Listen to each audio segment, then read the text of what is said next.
7 o'clock, and we can begin the Hanover Borough Finance and Personnel Council workshop. Prior to, we do have several folks here who want to address the board.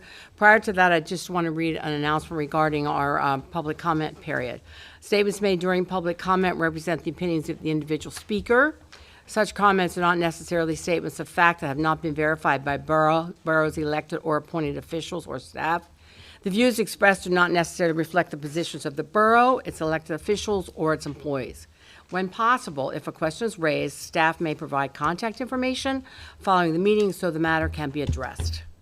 Requests for borough records or documentation must be submitted through the appropriate process in accordance with the right to know law. Okay, now that we have our directions, we're ready to roll. Okay. First of all, I have Dr. Max Saffron. Saffron, okay. Would you want to come over here, please? Sure. Yeah, I like the spice. Nice to see you. Hello, everybody. Hi. So I'll move pretty quick because I know your time is valuable. My name is Dr. Max Saffron. I'm a dentist here in Hanover, Pennsylvania. So why am I here? I would love to talk to you guys about the fluoride thing. So I heard that you guys are potentially considering a vote to remove fluoride from the water. So when I deal with people in my life, I generally have a lot of assumptions that I go with, but two of those assumptions are one, that people listen to reason, generally, logical, intelligent people, and two, that people generally want to do what's best for themselves and their community, the people they love, okay? I know that we've been putting fluoride in the water since 1940s. We're putting in chlorine in the water since the 1900s. Why? Well, you don't put chlorine in the water, people die of typhoid. They die of Legionnaire's disease or dysentery. Some don't, of course, but a good portion of us do. That's why we started doing it. So we put fluoride in the water since the 1940s because a vast bulk of data that we've studied over the last 70 years shows that fluoride in water reduces cavities or risk of cavities by about 33 to 111%. And that's controlled for income across populations. So it's not just, well, rich people have fluoride and they have smarter kids or whatever. No, it's in the most vulnerable populations. Fluoride is a safety net for kids and adults who don't have access to care otherwise, who don't know to bring their kids to the dentist, who can't buy prescription toothpaste, who can't just use a tablet or fluoride supplements. You know, there's a lot of counterpoints, and I hear that, There are concerns. Fluoride is a neurotoxin. It is. It is a neurotoxin. At 4 parts per million, sure, there's some data that shows that 4 parts per million, it reduces IQ by about 5 points. Okay? Sure. But at 0.7, where it's supposed to be, the vast majority of the data shows it's completely safe for bones, for brains, for everything else.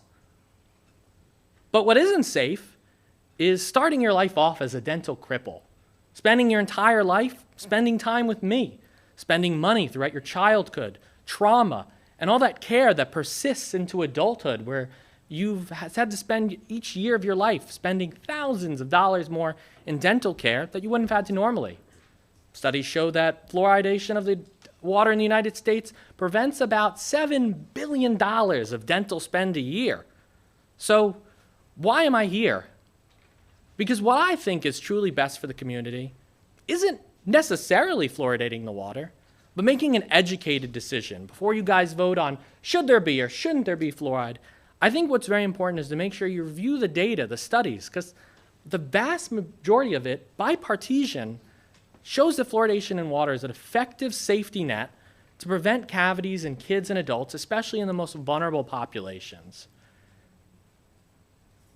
That safety net, I think, is incredibly important.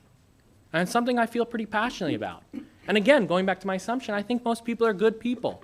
So I'm here to plead with you guys to review the data, get valuable opinions from experts, not just cherry-picked studies, so that you guys can make the most educated decision possible as you affect the lives of 50,000 people who consume the water. Again, a wrong decision can condemn 50,000 or hundreds of children to years of being dental cripples where they have to see me. And on the counterpoint, this is kind of a win-win for me, and I'll explain why. On one hand, if you guys listen to me, review the data, decide to keep fluoride, I get to sleep a little bit better each night, knowing that I did my part to try to convince people to listen to reason and logic and do what I think, and I think the data thinks is best for our communities. And if you don't listen and decide to take out fluoride, well, in 5 to 10 years, I'll drive by in the BMW 3 Series that I can now afford thanks to the raise, and I will thank you for my 35 to 111% raise that, again, I will gladly accept. I will make that money and be happy about it. But with that said, I'm here because what's more important than my personal checking account is the water that my son will consume, the water that my neighbors will consume, and the water that I will consume. And I think that those safety nets have been established for years, are valuable, and the cost that we spend on them is way offset by how much dental spend and suffering it will prevent. So I want to thank you very much for your time, and if you have any questions, I am here for anyone in the community, 24/7 on Facebook. My cell phone number to anyone listening is 215-595-6966. I will answer your dental questions for free, without judgment, and your fluoride questions, because I'm here for my community, and that's pretty much it. Thank you very much. Thank you for your time. Thank you. You didn't know this, but we have our comments limited like about 3 minutes, and you hit it, so very good. Thank you. I didn't even rehearse. Good job. I know it's a good job. Good job. Thank you very much. Okay, next we have Mr. Robert Holt.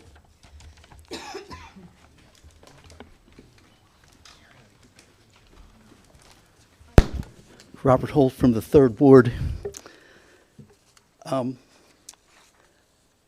On the fluoride issue, there's a lot of people who express concerns. And over the years, we've been told many, many times, don't worry, it's not bad for you. There's only a minimal amount of risk. There's only a minimal amount of exposure. And then we see later on the results and the findings and the investigations reveal that maybe the risks weren't so minimal and the exposure wasn't so minute. And so why not let people choose for themselves what they want to be exposed to rather than forcing them to drink it from a water supply that they have no control over and forcing them to go out and buy bottled water when it's not necessary. And then tax them for the privilege of being forced to drink that water because, well, it's the cost of operating the water treatment plant. I'm going to turn to something under the consent agenda, and I see this, you're all getting ready for summer, and you're already talking about giving out permits for the Lager Fest and such like that.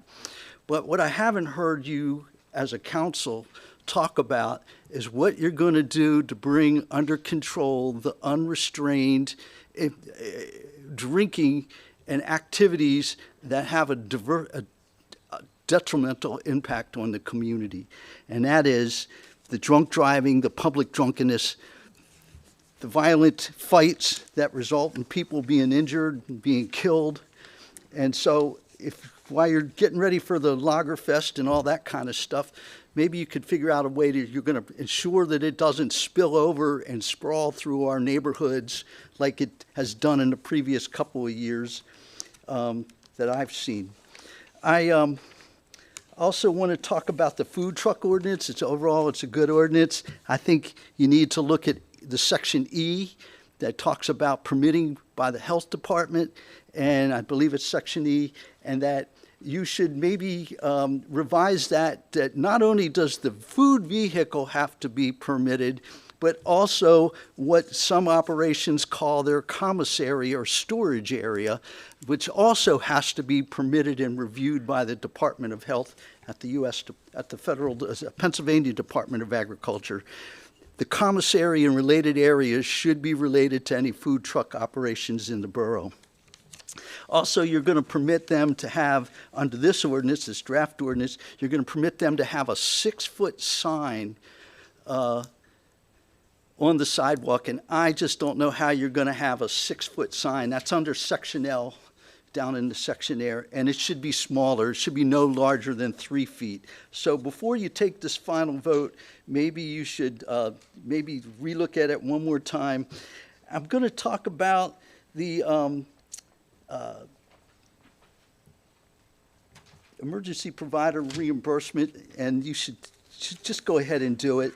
It's going to save you money in the long run, or at least help you offset some of the costs of the fire commission. And it just seems that, I don't know, that should have been done a long time ago. And then I'm just looking at and have listened to the discussion about changing the public comment period and restructuring it.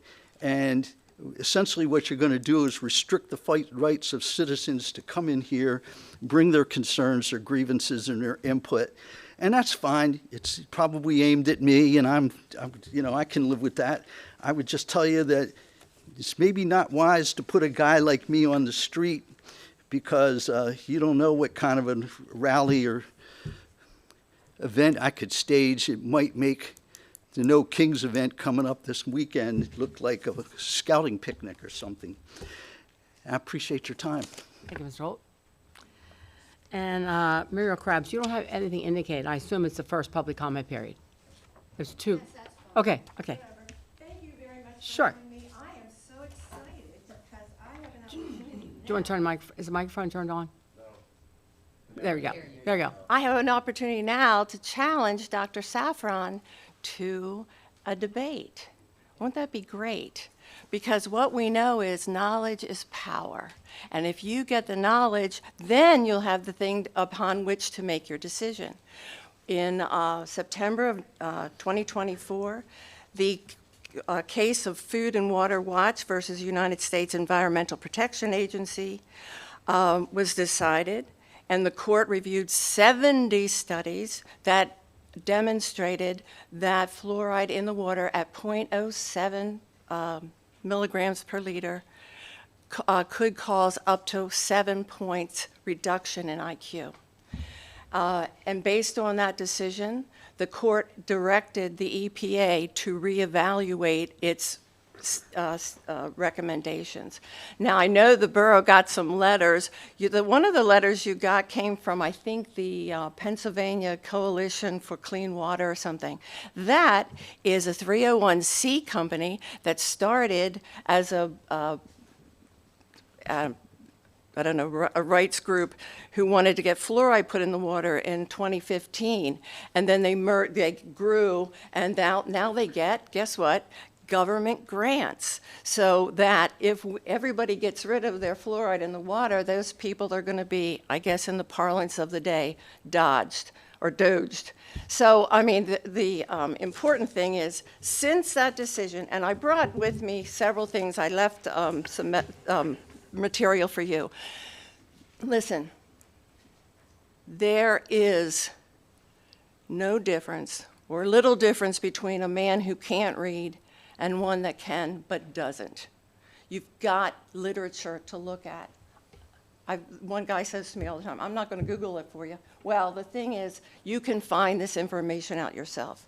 Water fluoridation is a practice of adding industrial-grade fluoride chemicals to water, reading, for the purpose of preventing tooth decay. One of the little-known facts about this practice is that the United States, which fluoridates over 70% of its water supplies, has more people drinking fluoridated water than the rest of the world combined.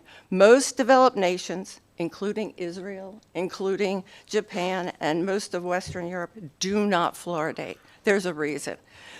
Since this decision in 2024, water companies servicing over 29 million people have discontinued using fluoride.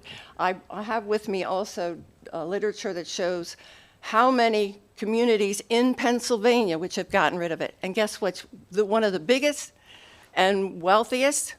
Bucks County, which has almost 600,000 people. They said, and in their press release it says, we've listened to you, and we agree. So they got rid of they had to go to a different water source.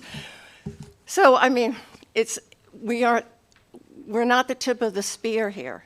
There are right now several communities at this moment, Chambersburg, Selinsgrove, other places in Pennsylvania are also looking into this. So Let me ask this doctor, and I would love to do this. I've got books and videos, and I've been looking at it for years. I've done a presentation at the library on this once. I'll be happy to do it again. I think that it's important that people learn and be able to see what the evidence is. And I ask and challenge Dr. Saffron to come up with all the studies. Because, by the way, in preparing for this lawsuit, members of the CDC, EPA, and the other, about 4 other agencies were deposed and asked, can you point to any studies that shows that this fluoride is safe and effective? And their answers were all no. Thank you. Thank you very much. And we do have a variety of information that we will, I count on my council members to take a look at all the information that's been presented to us. Ms. Baker, it's your turn. Good evening. Ann Baker from Ward 5. And I'm happy to provide my remarks for Kara so that she doesn't have to do exact dictation. So tonight, I want to address the agenda item that suggests that Hanover Borough stops adding fluoride to our drinking water. I strongly oppose this. We should continue to add fluoride to our drinking water unless it's naturally occurring at the recommended level of 0.7 parts per million. Fluoridated water is the least expensive way to do the greatest good for our neighbors' dental health. Hanover Borough Water staff, I understand, say that they are looking for cost savings measures, which I applaud. And while $23,000 may seem like a lot of money, it's the wrong target. For what it gets us in benefits, it's cheap. Fluoride treatment of water sources has been recommended for decades by the CDC and the American Dental Association, along with many other prominent health-focused organizations. This treatment helps to prevent cavities in our citizens and particularly in our children, and not just in Hanover, as we've heard and as we know since we supplied the water for 4 other municipalities. So let's look at what we're spending now per resident. In Hanover, Penn Township, Conewaga, McSherrystown, and Heidelberg combined, there are approximately 49,000 residents. At $23,000 per year for that treatment, that works out to about 46 cents per person. 46 cents is what we're spending on this. There are roughly 13,470 children in these 5 municipalities, our most vulnerable residents. So if we only calculate the cost per child, then that's $1.70 per child that we're talking about, that $23,000, that the borough spends to help prevent cavities in our children and keep them healthy. If the borough stops treating the water with fluoride and instead pushes the cost onto its citizens to add fluoride into their dental routine on their own through toothpaste or other treatments, as we heard Dr. Saffron mention, what our residents will have to spend per person instead of that 46 cents per year would be this. For a 6-ounce tube of toothpaste with fluoride, it costs between $3 and $6 per tube. Tube lasts about 3 to 4 months, brushing twice a day, if you brush twice a day. So 4 tubes per year at $3 per tube costs $12. Significantly more than that 46 cents per year per person. And sometimes just using toothpaste is not sufficient to protect against cavities. Studies show that fluoride in the water reduces cavities in children and adults by 25%, although maybe possibly more. 25% of our neighboring children, if we take that calculation, is about 3,368 children. The cost to fix a cavity is between $150 and $450 per tooth. At $150 to $450 per cavity to fix, that could cost local parents between $505,000 to $1.5 million per year, just for cavities. As council members and borough staff, you know that you serve for the common good, and the borough's vision statement reinforces that. It says, we envision a thriving, welcoming community appealing to individuals, families, and businesses where best practices shape delivery of exceptional municipal services and citizen engagement. By providing efficient, high-quality services, we support a clean and safe environment, inclusive recreation, and a vibrant, drug-free downtown for all. I ask you to live up to that vision and continue to provide and promote a healthy environment for all of us, including our most vulnerable citizens. Please do not stop the fluoride treatment. Thank you.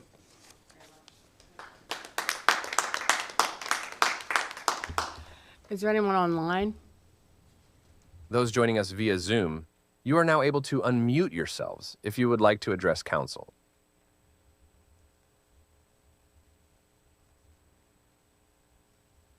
See no one. I can go first. If Or somebody. Go shall I ahead. go first? Hello, Council. My name is Helen Hockey. Thank you for the opportunity to speak. I am not a ratepayer. I live in Greensburg, but I work for an organization that does work statewide. So thank you again. I'm here to represent the Pennsylvania Coalition for Oral Health. We're here today to strongly encourage your borough to continue community water fluoridation. As a nonprofit, charitable 501c3 organization in Pennsylvania, we do work under a contract with the Pennsylvania Department of Health to help water systems that are dealing with these conversations. And we've worked with more than 24 systems over the last 8 years. So as Ms. Krabs pointed out, we have had a lot of communities considering this. And communities just most recently like Clearfield, like Somerset, like Blairsville, like Red Lion, have all decided in the last year to continue fluoridating their water after they've had the conversation. So I do want to point out that that is something that is happening. We do always like to point out fluoride is not an artificial or a foreign substance, right? It's a mineral that occurs naturally in all water sources across the country. So some states like Colorado have too much fluoride, so they adjust it down to a healthy level. States like Pennsylvania don't have enough fluoride, so we bump it up to a healthy level. Community water fluoridation is just adjusting that level to the optimal amount proven to prevent tooth decay. So it's just like how we fortify milk with vitamin D or we fortify salt with iodine. That supports overall health. And I know that Mrs. Krabs also mentioned that some other countries don't fluoridate their water. She is very correct. They don't. A lot of European countries don't. Because they don't use the same process of wells and source water that we do. So instead, they fluoridate their salt and their milk, right? So they're still getting fluoride. They're still adding fluoride to substances. It's just that it's not practical for them to fluoridate water. It's been studied for more than 75 years. Happy to show you any studies that you'd want to see. And of course, endorsed by leading health organizations. So it's definitely been one of the most widely studied public health interventions. There have been more than 2,000 studies on fluoride safety and effectiveness, and not one study has ever demonstrated harm at the levels we use in water. Not one. Second, when communities stop fluoridating their water, we know, of course, as you've heard, there will be an increase in tooth decay, especially in children. It's one of the most common chronic diseases in kids. It impacts nutrition, speech, sleep, overall health. They can't learn. So when we think about kids in school, if they're hurting from a toothache, they're not learning, they're having behavior issues. And to be honest, they can't get it treated. We've done, as you know, our organization has done more than, 6 studies at this point on the workforce situation in Pennsylvania. We don't have enough dentists. So right now, if kids are getting cavities more and more often, they don't have anywhere to go. We've got up to 6 months, 12-month wait lists across the state for getting in for a dental appointment. And so we've got to make sure we're not making decisions that are going to cause more kids to just suffer in pain. Also, I know that it was concerned that, you know, maybe residents shouldn't have to buy water if they don't want water that's been correctly adjusted with fluoride. And I would offer those individuals can easily install a reverse osmosis system if that's what they choose. Water fluoridation is effective because it reaches everyone, regardless of income, insurance status, ability to visit a dentist. It just works all the time in the background, right? So it's reducing disease every day without having to require an individual to go buy toothpaste or get a fluoride varnish or do things at the office. I know that Hanover was awarded a 50-year award 2 or 3 years ago by the CDC and the American Dental Association, and that was to honor your water system for helping your residents be healthier. So I want to say thank you for all that you have done. I've spent hours and hours and hours visiting water systems across the state, talking with water operators. I know the public doesn't appreciate all of the work that goes into providing clean, safe drinking water. And I see it and I believe in it, and I know that you guys want to do the right thing for your community. So we respectfully urge you to continue this very important practice for the health and well-being of your entire community. We're happy to serve as a resource. We've done it for many water systems in Pennsylvania. And we can help the borough even apply for some of those bad government grants that Mrs. Krabs mentioned. We receive less than 5% of our annual budget from the CDC grant that supports fluoride. We actually do award those dollars. We've awarded more than 300,000 of those dollars to more than 20 water systems over the last 6 years for fluoridation equipment. That's what we're here for, is to support the water systems. So in closing, maintaining water fluoridation is simple, cost-effective. It protects public health, reduces your healthcare costs for your community and your taxpayers, and promotes, just health across Hanover. So please do not hurt your community based on squeaky wheels that are citing bad science. Thank you for your time and consideration. Thank you very much. Any other comments? Yes, ma'am.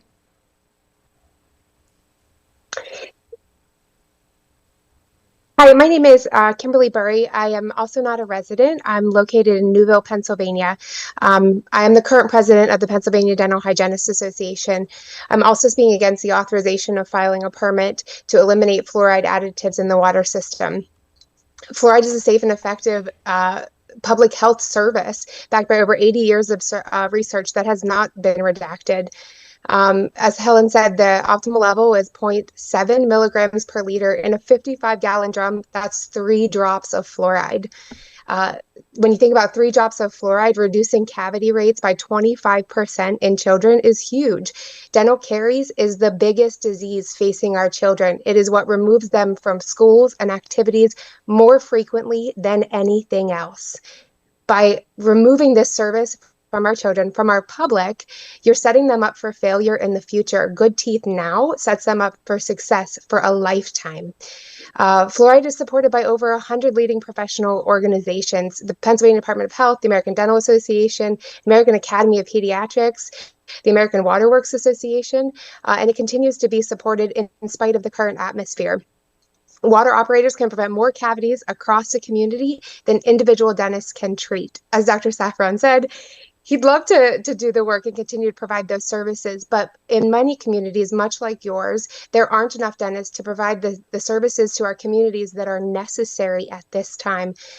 So parts of your area that you're providing water to are dental health professional shortage areas where there isn't equitable access to care for just regular preventative services, let alone urgent and emergent needs.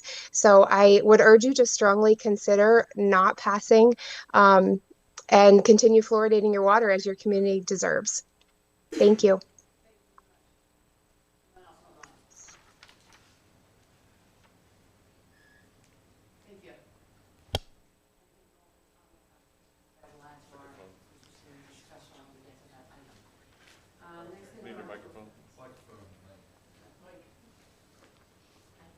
It would help if I turn that on. Thank you very much. Sorry about that. I do have a loud mouth, but that only carries so far. So, all right. Next thing we have is acknowledgement of we did have an executive session prior to this meeting, and our attorney will explain why. Council had an executive session this evening from 6:30 to 7 involving the following matters under Section 708A1, 4, and 5 of the Sunshine Act.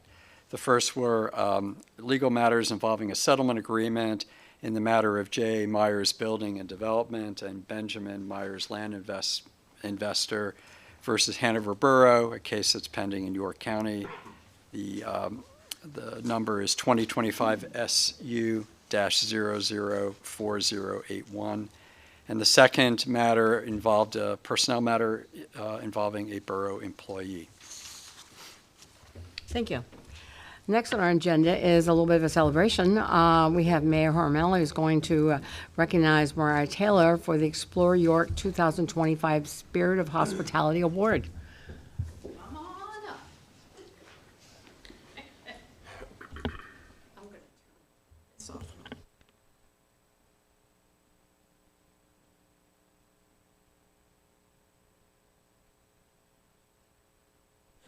Turn that around. Oh, thank you. They can't hear it. Oh, wait. Yep. Yeah, that's right. I'm sorry. Okay, we're good. We're good. Okay, so Main Street Hanover and its executive director, Mariah Tyler, right here, earned Explore York's 2025 Spirit of Tourism Hospitality Award. Woo. That's a mouthful. Which recognizes outstanding leadership, collaboration, and commitment to strengthening tourism and visitor experiences in York County. Specifically, Mariah and Main Street have been working to amplify Hanover's unique character with business support, creative placemaking, event-driven foot traffic, and strategic partnerships. For some background, Main Street Hanover and Explore York in 2025 collaborated on several initiatives such as free promotional materials for businesses in our Main Street district, like maps, brochures, and a new passport program, which I've heard about and sounds great, to encourage the exploration of all downtown destinations from dining to entertainment. Additionally, Main Street Hanover's Video Reel campaign, as seen on social media, and I have seen them, received an Explore York marketing grant, and I would recommend everybody try to find those because they're really fun. They go into all the downtown businesses, and it's a great way to learn about Hanover. So thank you, Mariah and Main Street Hanover, for helping to make our downtown vibrant and visits a delightful occasion, and thanks to Explore York for recognizing what a vital part of the county Hanover is. So thank you. Thank you. Let's take a picture.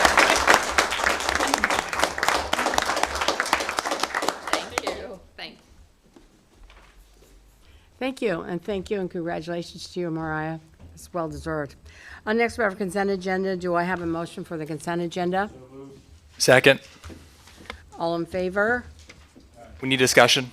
Oh, I'm sorry, I should say discussion, thank you. Any discussion regarding anything on the consent agenda? Anything anyone wants to pull out? On 503, 503, yes? on the D, where will that chili cook-off be held? Are we going to remove it from the playground? I think it's, or luncheon? I can, do you know what that is?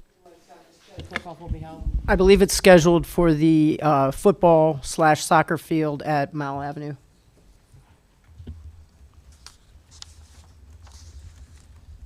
Anything else? Anybody want to pull anything out before we vote? Okay, all in favor indicate by saying aye. Aye. Opposed? No. No, is there a no? How many noes? 2. 2 noes. Okay, thank you. That motion carries. Next, we have Department of Water Resources. We have anybody, who's from the water, here you are, you're going to talk about it. Okay, I was looking for help. Yep. Thank you. So a couple things under Department of Water Resources tonight, the first of which is 2 water main extensions. So if council will remember, anytime we extend the borough's water system, we're legally obligated to enter into an agreement to allow that to happen. Those agreements set the terms of how it's going to be built, how it will be inspected, how it will be tested, and ultimately how it will then be handed over to the borough, because we ultimately will own that asset then. So in front of you tonight are 2 developments. Both of these developments were in front of you last month for the water capacity agreements. This is the next logical step now, is for the execution of an agreement for a water main extension. Any questions? Do I have a motion to approve that? Second. Any discussion? Hearing none. All in favor of approving the water main extension agreements indicate by saying aye. Aye. Opposed? Motion carries. Thank you. 602, so approval of water capacities. As I just mentioned, last month you did about 6 of these in a motion. This month we just have 1. So we have a single 2-lot subdivision, a single-family residential, but it is subject to your water policy. So they will need to have you approve a water capacity agreement to serve them. Do I hear a motion to approve? So moved. Second? Second. Thank you. All in favor indicate by saying aye. Aye. Opposed? That motion carries. And the third one. Well, before you leave that one, I think both items 6.01 and 6.02, we are going to move those into consent moving forward, just because there isn't really discussion about them each month. However, you always enjoy the right that if you want to pull it out and talk about it, by all means, please do that, but it might help expedite your meetings. Thank you.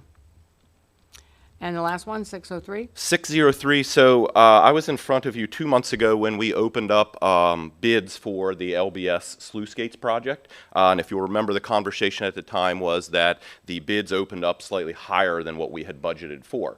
And at that time, I had made a commitment to you that I would go back to SRBC, who is funding that project, and ask them if they would consider what we call gap funding, or funding that additional amount. And I'm pleased to report that they did agree to that.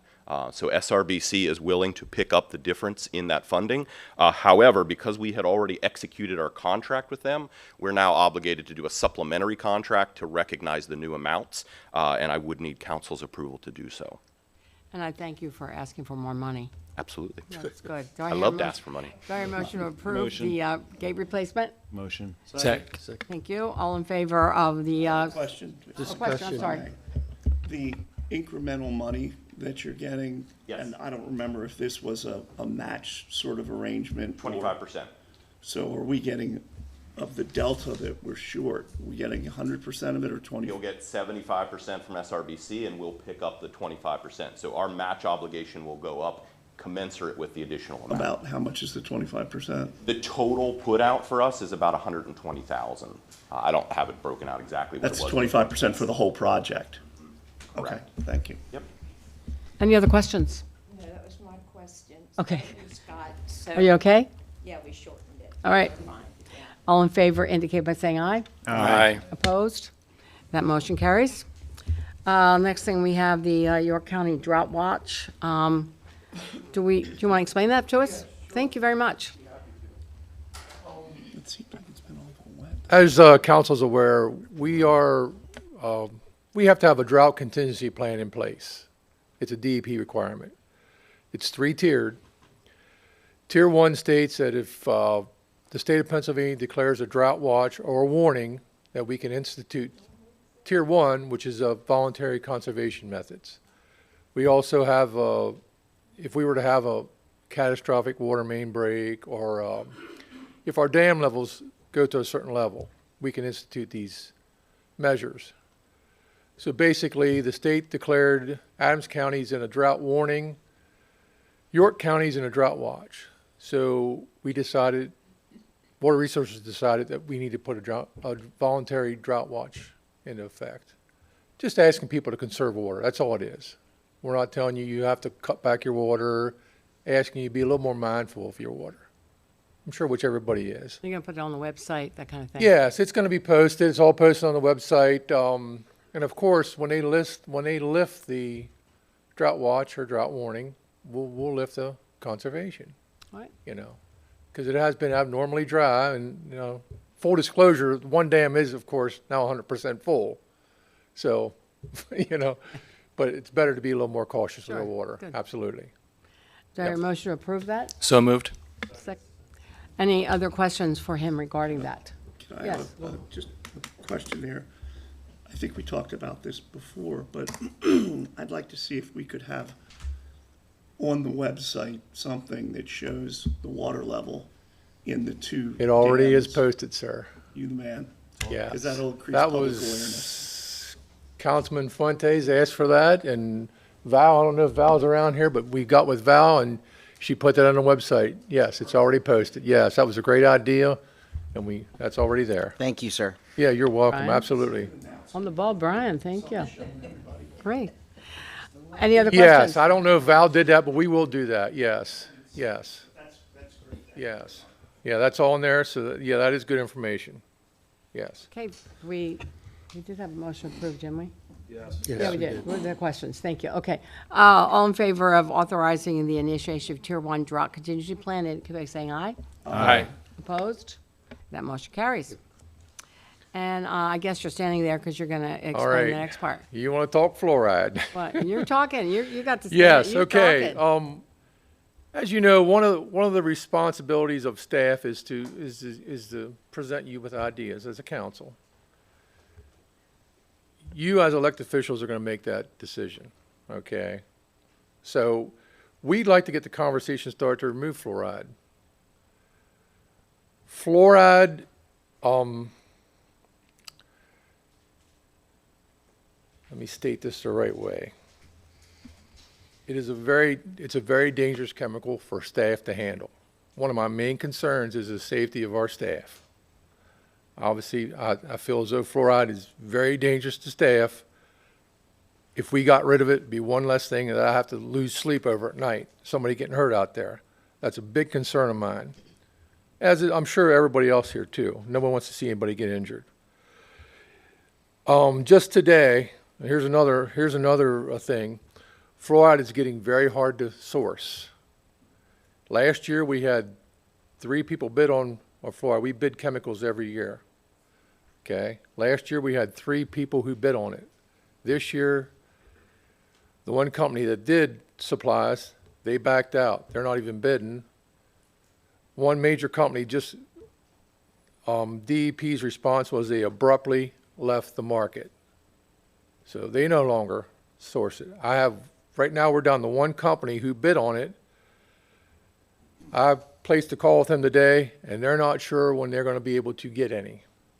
Okay, Hanover, which is the company we get from right now, they're at least 30 days out, and they're not sure when they're going to get it. So DEP has sent out an email, and I've included Margie on that, and I think Tim. Basically, it might come down to the fact that we have 4 weeks of fluoride left right now. It might come down to the fact where we're going to have to submit a temporary permit to quit adding fluoride to the water because we just can't get it. So that's a genuine concern. So there might not even debate on whether we're going to get fluoride out of the water. It might be until we can source it. I'm not sure when that's going to happen as of right now. I'm still waiting for a call back. I haven't got it yet. Also, the other issue is fluoride has actually risen 87% since last year, the bid price. So I see that going nowhere but up. I mean, it's just, and I'm going to assume that the reason that is because there's so few places in Pennsylvania using fluoride that these major chemical suppliers don't want to supply it. They don't want to deal with it. It's just not worth their time or effort. It's not a moneymaker. So I'm going to assume that's probably what the reason is. But as for,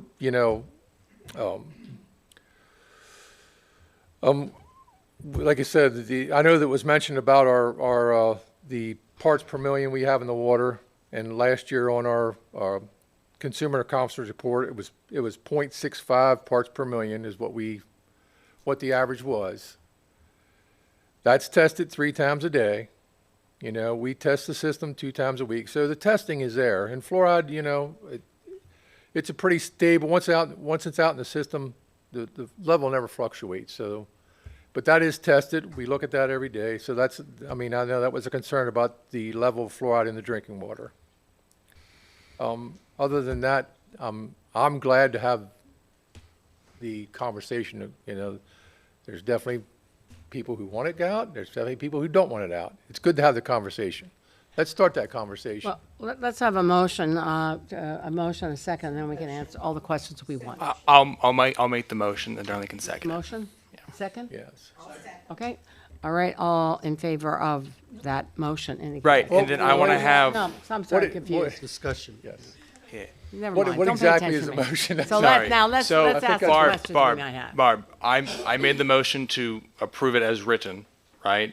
Darlene seconded. Now we're gonna have discussion Yes, more on it. that's where I am That's right now. fine. Fair enough. Yeah. Perfect. So I'm sure there are So- questions that have come Yep. up with our Yes. discussion. Yes, So, sure. So Tony, one of the Good. things that I have a question on is that during this entire process, you're not looking at health benefits, you're not looking at any of these studies, you're not looking at that, you're saying purely dollars to what you're doing, what your task is for this organization, right? I would say that's a fair statement, yes. I mean, it's more of a safety and reducing cost thing. Yeah, Right. sure. So for me, for example, I've not been researching fluoride my entire life, right? So in the last 6 days, the number of documents that I've had to try to read through Yes. to be informed, to even make a decision, it's a little bit much, I'm Yes. going to be honest. And so for me right now, I just need more time. That's where I need to really do this. And I think for everyone at staff, I'm happy you're looking at how well will they save cost on this. I think that it might be important to think of the benefits either for or against for this as well, to add in to a cost-benefit analysis that incorporates everything. So that's what I'm going to say on the discussion. I'll let everyone else talk first before any other actions are done. Tony, Yes. Sure.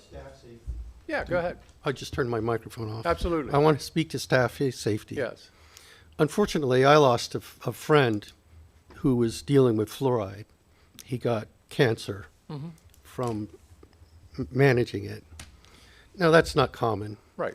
But I wonder, is there much of a worry amongst our staff at handling this chemical? There is a Are they worry, but there's screened? to be fair, there is other chemicals out there they deal with, but fluoride is one of the dangerous chemicals that we deal with, and you have to wear your PPE, your protective equipment when you deal with it. There's certain safety methods that we use. And I know you're not looking at the public health issue. And Yes. in the 40s, America decided this was a good thing. Right. Now, Americans are becoming much more libertarian in their views, Right. especially here in Hanover. And I'm wondering if, and this is just a statement, I'm not asking you to answer this question, if this is really just a question about whether we still need fluoridation in the water. I grew up in Ethiopia. We had no fluoridation. Dr. Saffron actually pulled out one of my teeth because I had rotten teeth from not having fluoridation. But if Hanover doesn't want, or it costs too much money and it costs too much on our staff, I don't want us putting fluoride in the water. And that's my point of view. So, that's all I have. I got a couple questions, Tony. And you might have answered the first one, but you basically stated that you're in discussions with DEP related to modification to a permit. So is fluoride addition a permit requirement? And No. it is No. not. It is not. So it's not regulated by EPA. No. You do not have to add fluoride to your water. That is something, in fact, the borough decided in 1972 they were going to do that, and it's been that way ever since. Okay, so it's all voluntary. It's all voluntary, correct? Okay. Yes. I do have a question with regard to dangers to your staff. I think our first responsibility, unfortunately, is not to staff. Our first responsibility is to the citizens and children in this community. Okay. I speak from past experience, my past job. There are many children who never got to see a dentist, except they saw the dentist who came around once a year to check kids who never got to the dentist. Sure. Fluoride in the water helped those kids a lot. And a lot of people really cannot afford to go to the dentist. The dentist isn't here, but it's pretty expensive. But they can't afford to go to the dentist. So I think fluoride, it appears to me, it does help protect their teeth. Yes, and I consider that a valid argument too, so. And it appears to me that the main reason you want to get rid of fluoride is cost. Well, it's certainly, and it's not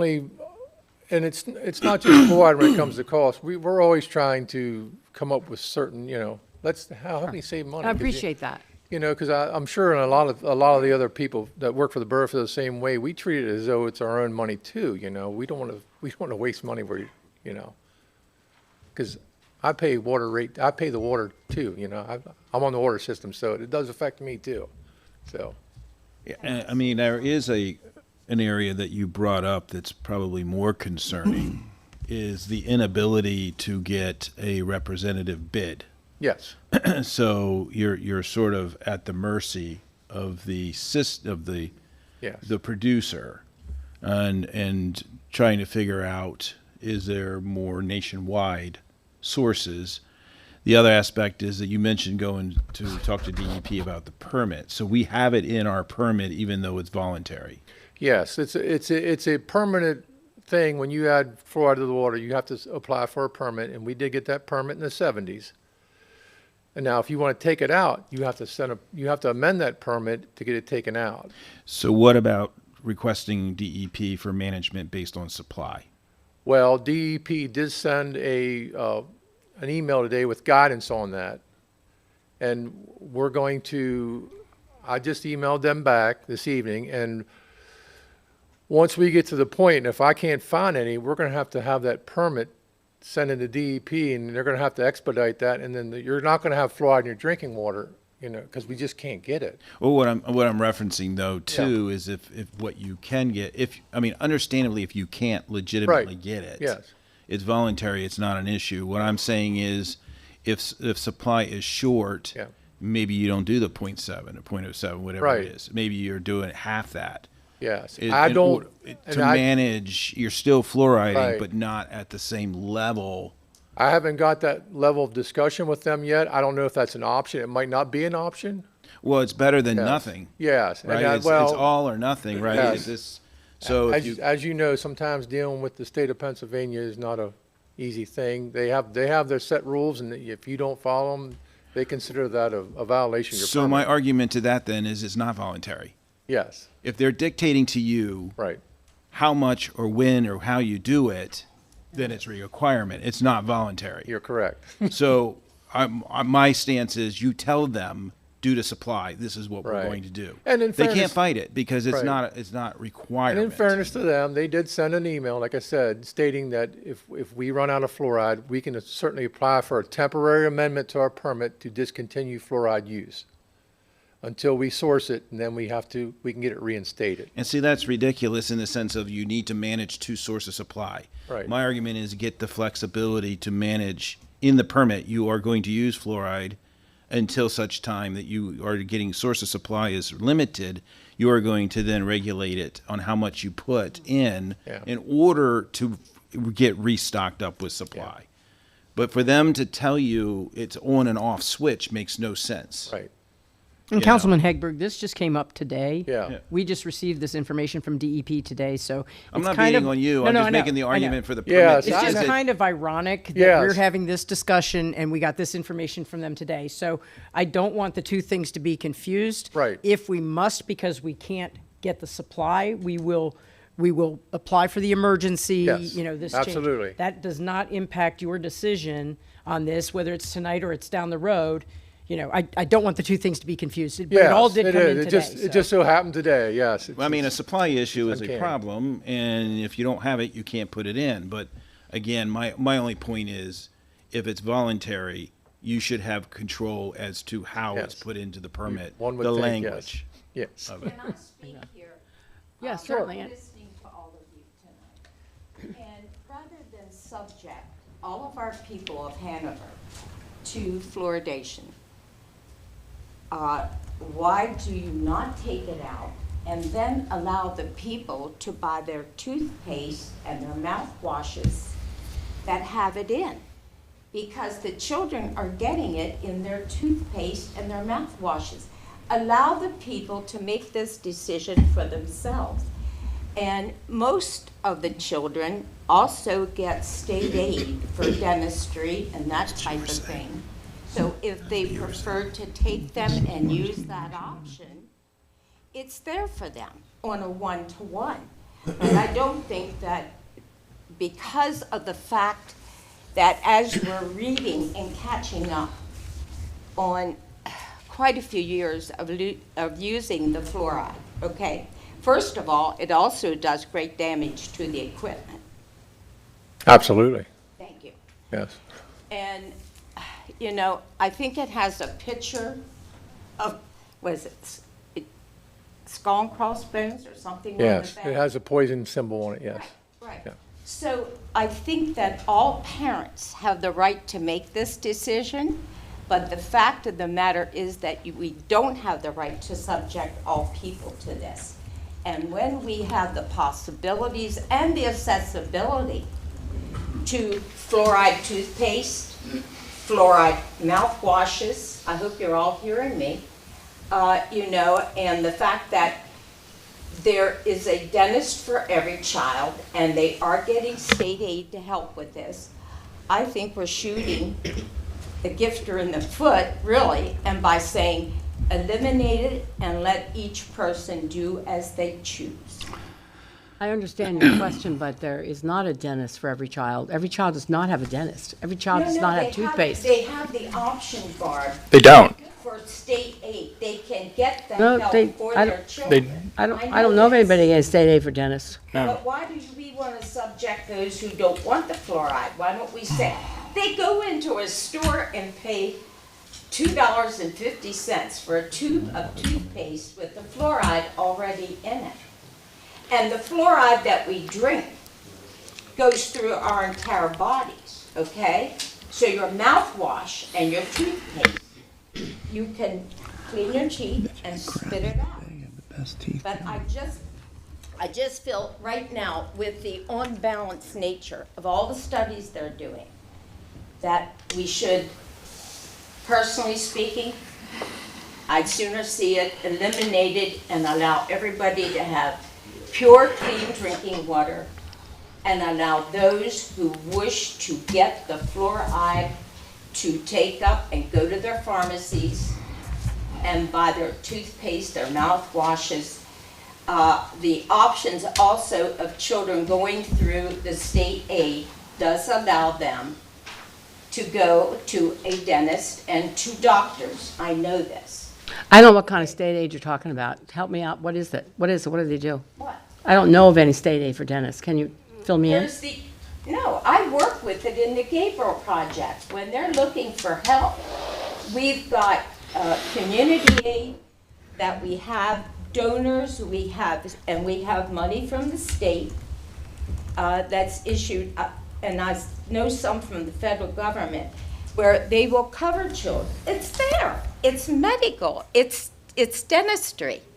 So, you know, I've been in programs where this is automatically children, yes, they can get the help that they need. I see Brad and Scott's mic on. Do either of you have anything else to add to the discussion? Yeah, I'd like to, if you want to go first, Brad, go ahead. What? Go first. Okay. No particular order to this. To build on Darlene's point, what is the impact of toothpaste fluoridation and mouthwash fluoridation? Ann Baker, I believe is her name, she spoke and, you know, referenced what the toothpaste cost, but in the calculation that she used, it was sort of like you weren't going to brush your teeth versus you were. I don't know that it's very easy, because I've actually looked, to find non-fluoridated toothpaste. So I think that's a given. Now, if they don't brush their teeth, that's a different set of problems. My other question, and this is relevant to you, is what's the condition of the capital equipment that we have that's fluoride required? Is it new, old? You know, are we going to have to make a big investment? It's about 5 years old. Okay. And I urge, I mean, at the 28th, we have our council retreat, and I think we're going to take a tour of the water plant. Margie, am I correct when I say that? We're going to go through the fluoride room, and I'm going to give you the first-hand view of what it is. And as soon as you walk through the door, you're going to smell it. You can smell the vapors on it, and you're going to see the equipment, what it actually, the way it etches the metal. It breaks everything down. So you're going to see that. So I'm not trying to put words in your mouth, but over the next 10 years, what kind of investment is that going to require? To replace a pump in $26, and with the programming involved in it, because everything's hooked into a SCADA system, which is controlled automatically, it's about $7,000 or $8,000 right now to replace a pump. Okay, so it's not a huge number. Well, I mean, how often that's do we need debatable. $8,000 to me is a huge number, but that's fine. Oh, I thought you said 7,000. $7,000 or $8,000, yeah. Okay. I mean, but that's over every year, or? Well, that pump could last, and you know, it could last 2 years. It could last 5. Okay, so it's several $1,000s a year in CapEx. Probably, to yes. keep it. Okay. Yes. And in the grand scheme of things, like you said, it's probably not a great big number, but every little bit helps. You know, we spend, $40 million or $44 million a little bit at a time. Right. So yeah, it adds up. The other question was, you mentioned that the cost has gone up 87%, I Correct. believe. Now, the number's being thrown around of $25,000-ish. And I'm assuming that's the variable cost of the chemicals. Yes. So is that 25 grand include the 87%, or is it now No, closer to 50? it's 40,000 now. Okay. The 23,000, I think that was floating around earlier, was the old number. Right. It's about 40,000 right now. And we have no contract, so it could be. well, we whatever. do have a contract that runs out the end of March. Right. We can't get it from that company. The contract that starts April the 1st, I still haven't got an answer back from that company when they can source it. And one of my biggest concerns is if I go out and try and buy it on the open market without the bid price, who knows what it's going to be. Well, it's like the story about the bananas. When I don't have any bananas, mine are free. Right. Correct. All right. Just as an aside too, I really like the milk idea. That builds on what Darlene said. It's like buying regular milk, blue cap or whatever, red cap milk. You get to Right. choose. Yeah. So, I guess that was it. Thank you very much, though. Yeah, sure. Very comprehensive. Yeah. Well, I have a question about the permit process. From what I was reading, I don't know much about it, but could you walk us through what that would look like if you know? Yeah, I mean, there's a permit you have to apply for, and it's probably going to take, if you were just to apply for a permit right now, and DEP's were, and they're so understaffed at the state right now, it's about 6 months process. You know, you got to submit the permit, you got to submit all your data backing up why you want to do this. But my understanding is now with this fluoride shortage, it's going to be expedited. It's going to have to be. There's going to be no choice, because we're not the only water system in Pennsylvania that's having this issue right now. People, it's a genuine concern across the whole state. So part of that process is to inform the public. Yeah, we have to, entirely. yes. They And part of have that to- process is going to be, it's called a Tier 2 notice, which the public has to be notified of, yes. There's a process of doing it, website, social media, Facebook, all that stuff. We'll be giving out written notices to like retirement home, like Homewood, anybody affected like that. We do that for our consumer comps report. We'll have to do it for this notice also. So the conversation doesn't really stop here. I mean, it's going to be. No, there's a very real possibility that longer. I'll be back next month telling you that we're out of fluoride and we have no choice other than to discontinue fluoride until we can source some. Yes. Okay, so I've been following social media on this topic. We've seen a newspaper article about it. The public is resoundingly against fluoride at the moment, so Yeah, I'm going to have to that's- side with them. That's your job. And What we're doing today is only voting for the Right. beginning of the Yeah. permit process. Well, the conversation, I would say. There's yeah. a conversation Sure. following this one. Yes. Well, wait, And a chance for the well, public to- the voting on the permit might not reach the point where you can vote on it. We're just going to have to apply for it because we're out of the chemical, quite frankly. Okay.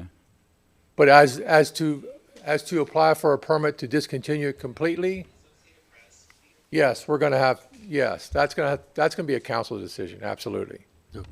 Yes. If we were to discontinue fluoride permanently, let's say we're going to get rid of it, that's going to be a council decision. That permit will not be filed until council signs off on it, absolutely.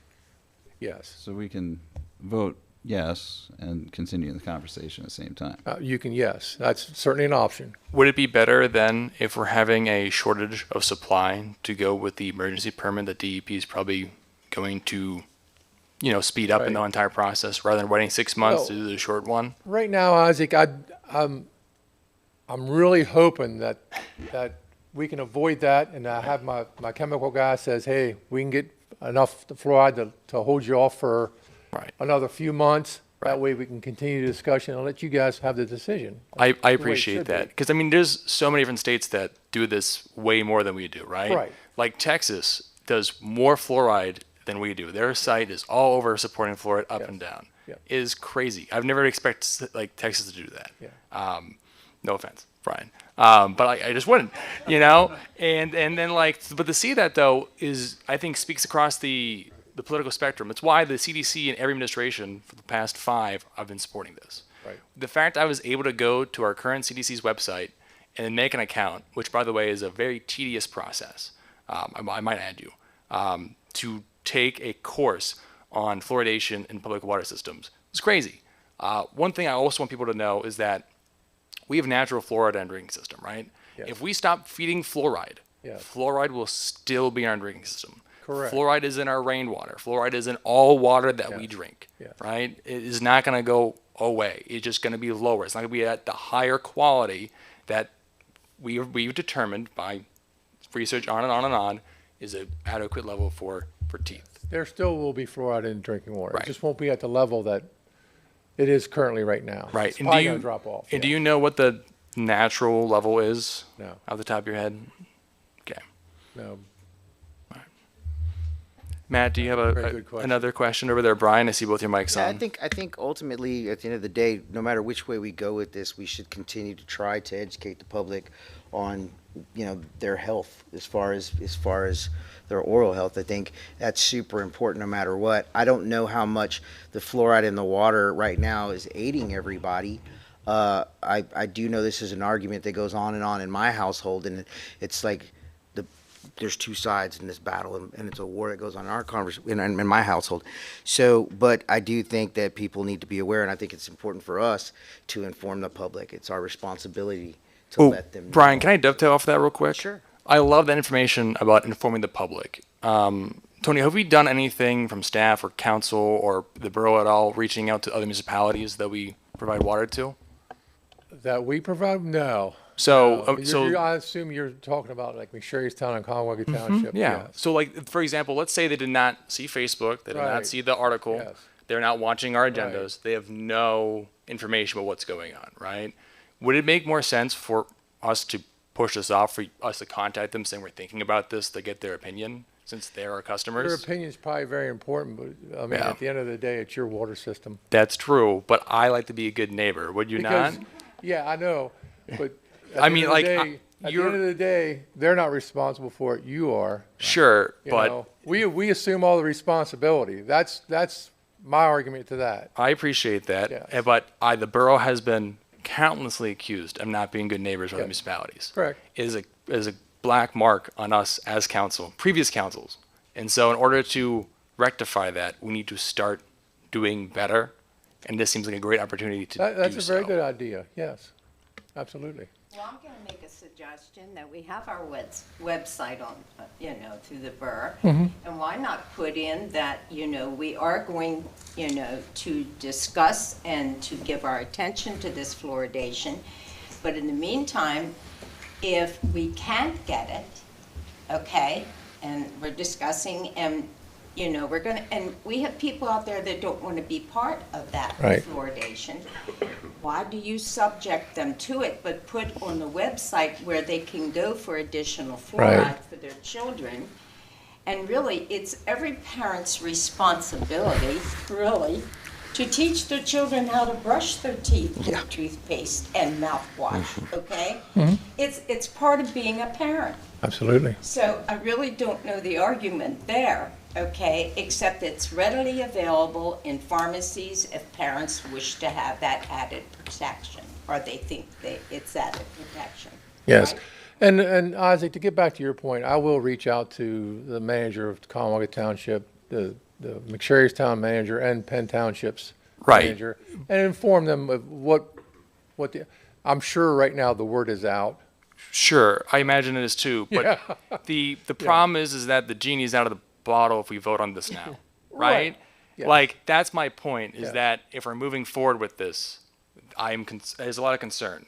I think the idea of informing the public is important. I think getting an idea of what shortage is there, and should we go for permit 1 or permit 2? And that's a discussion that you as staff should be bringing Right. back to us to make. Well, and so what I would like to do is make a motion to postpone indefinitely to allow staff more time to bring back what permit to go for, permit 1 or permit 2. And so I think that would be an adequate way I think, for though, that. if we do something like that. Whoa, whoa, we do wait, need wait, to- wait, wait, wait, Hold on, wait. give No, me no, a no, second. no, no. I made a motion, so the chair can now ask for if there's a second at all. Need a So let's second. let that happen first. Thank you. Second for that then we can have discussion. That's I a need secondary motion, so therefore it goes on to that one. Is there a second for that motion? It's a secondary motion. It's not a main motion. It has to come after the first one. Yes. Thank you, Scott. Yeah. Jesus. It's a postponing indefinitely. So what that is again, if you were to look at what, how to make motions, which is the reason I motioned this one, is because you have to have a main motion, a topic, before you can either postpone or lay on the table. I know we haven't done that in the past, but in order to move this or do something about it, this is the way you're supposed to do it. So you make the motion, we have to have a second to your motion. It's a and vote on secondary that motion, yes. Right. All right, so we're looking for a second to his motion to explain what you want to do. It's a postponement of, We'll get some more information. yes, to get more And he gets information. information out to the other people. Yes. All right, is there a second to that motion? I'll second it. Thank you. Second, all right. Are we doing, is this right, what we're doing? Okay, all right. So now we need to, Go ahead, Brian. Sorry, I just want to. That's okay. That's okay. Real quick as well. The reason why this Okay, is why better. not? No. This is because everyone's confused. Why don't you take my mic? We'll do it. have a- The reason why this isn't a table, right? Because I'm not making a motion at table. The motion at table means we can't have discussion anymore. Motion postponed means discussion can still keep happening, which is important for us as a body. There you go. Go ahead, Brian. now Brian has a chance to say anything he wants. Go ahead, Brian.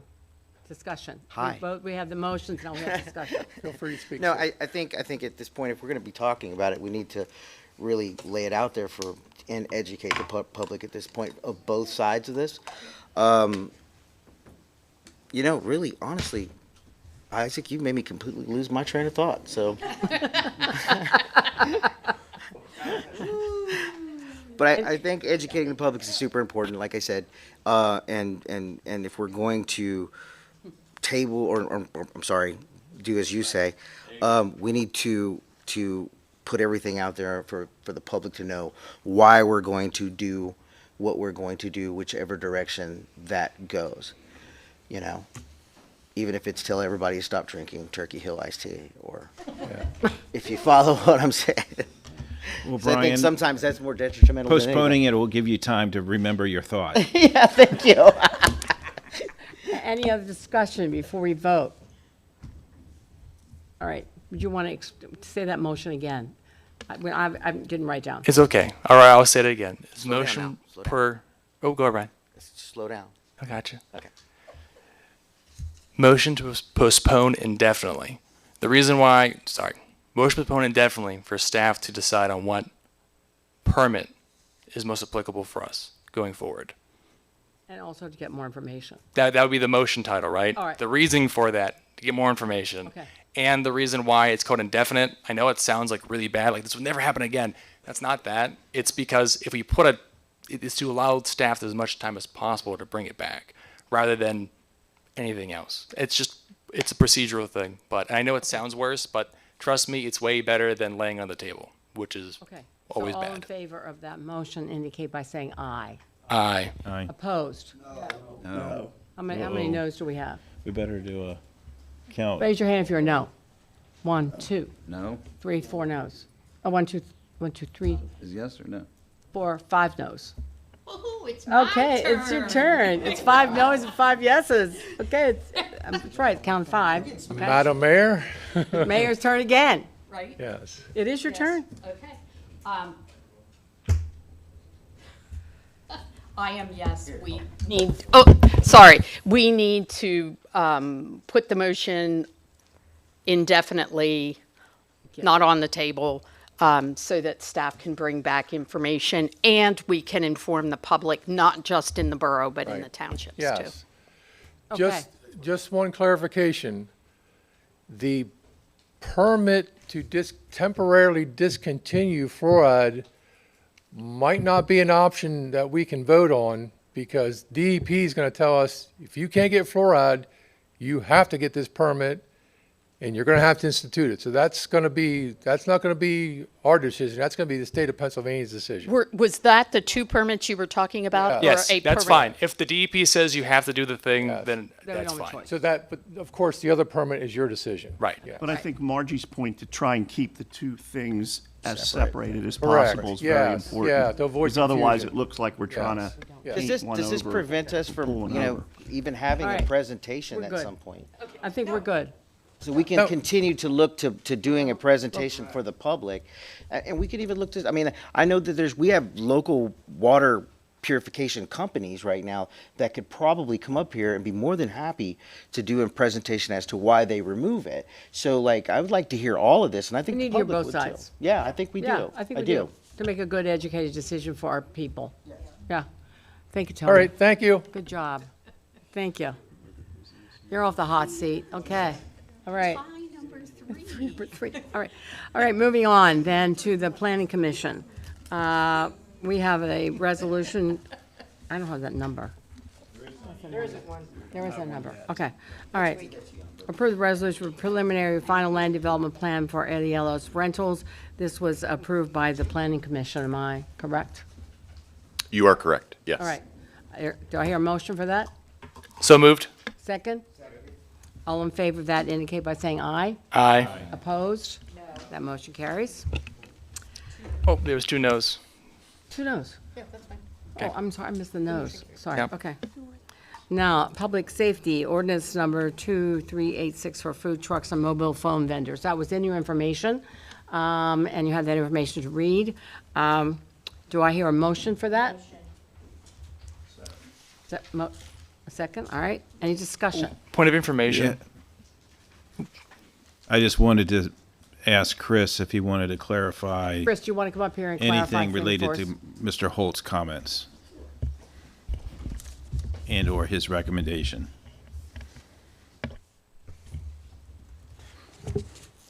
If memory serves, during public comment, it was concerning a 6-foot sign that is a 6 square foot sign that would be allowed.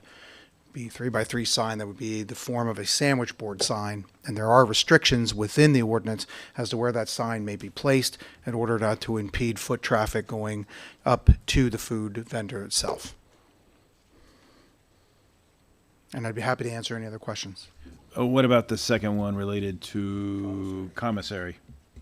So the Pennsylvania Department of Agriculture Food Safety Division will actually inspect and will actually license the commissary. We would not do that, even if it was in the Borough of Hanover. If it was located within the confines of the Borough of Hanover, the state would do that.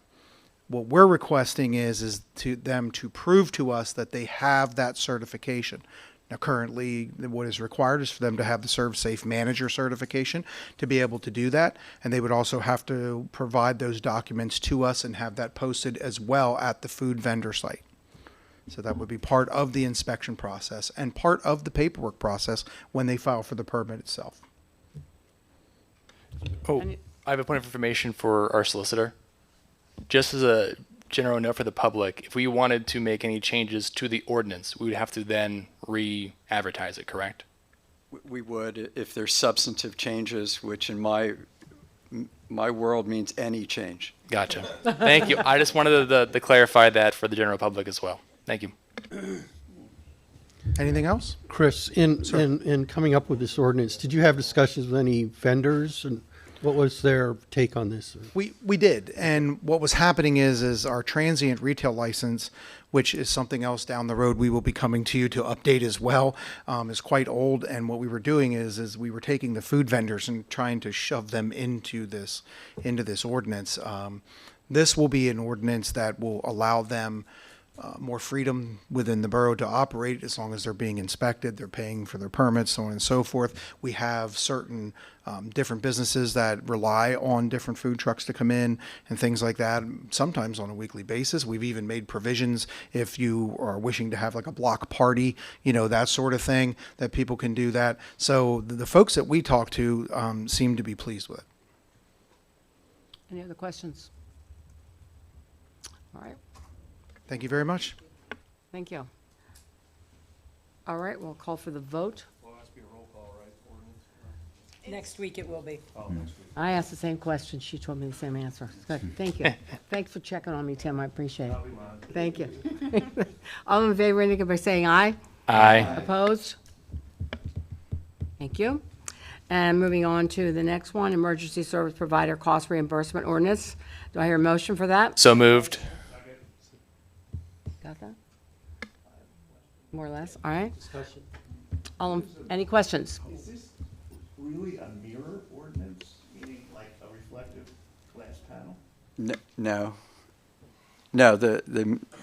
I think the reference is that we sent this to Penn Township for their review. The idea is that both Penn and Hanover adopt the same ordinance. Okay. Oh, Tim, do they have any modifications at all to the ordinance? I have not heard. We've not heard anything. Somebody might be able to tell us.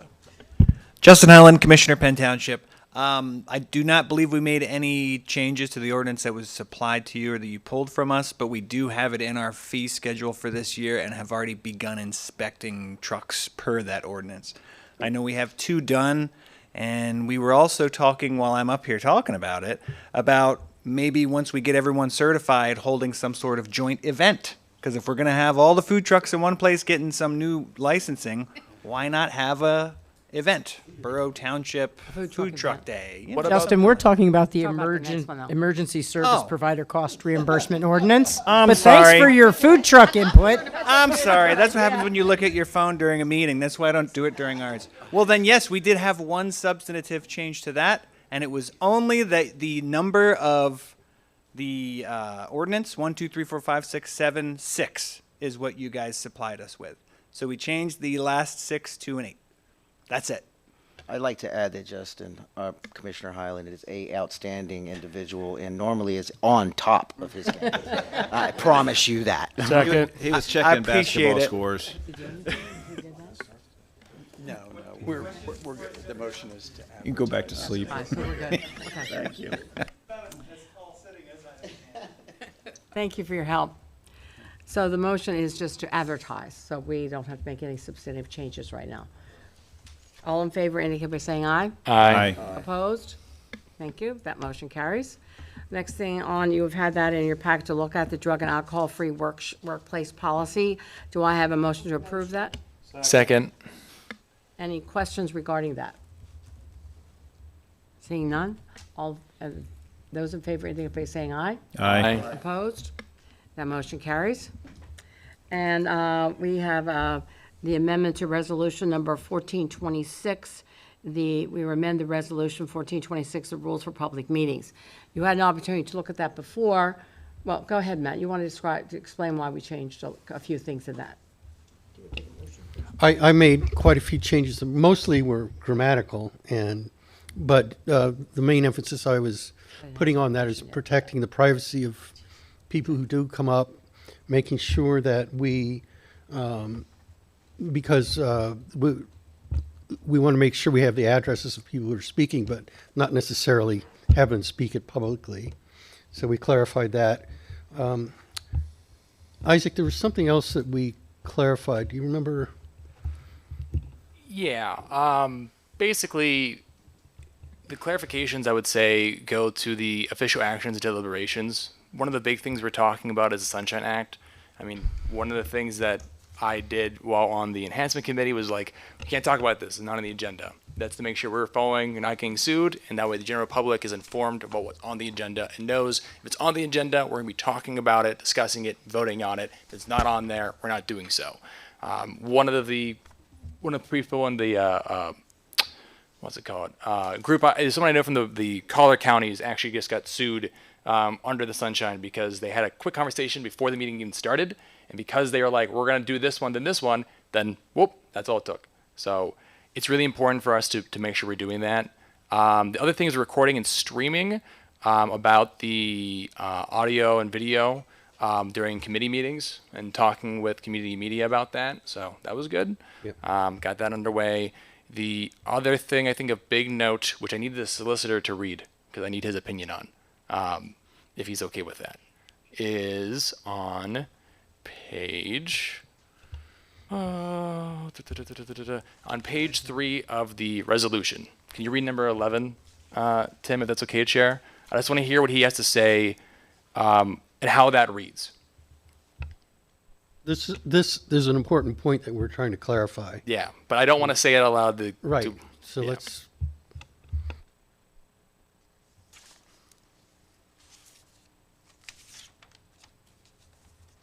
I can also read it out loud for the audience too, whatever works.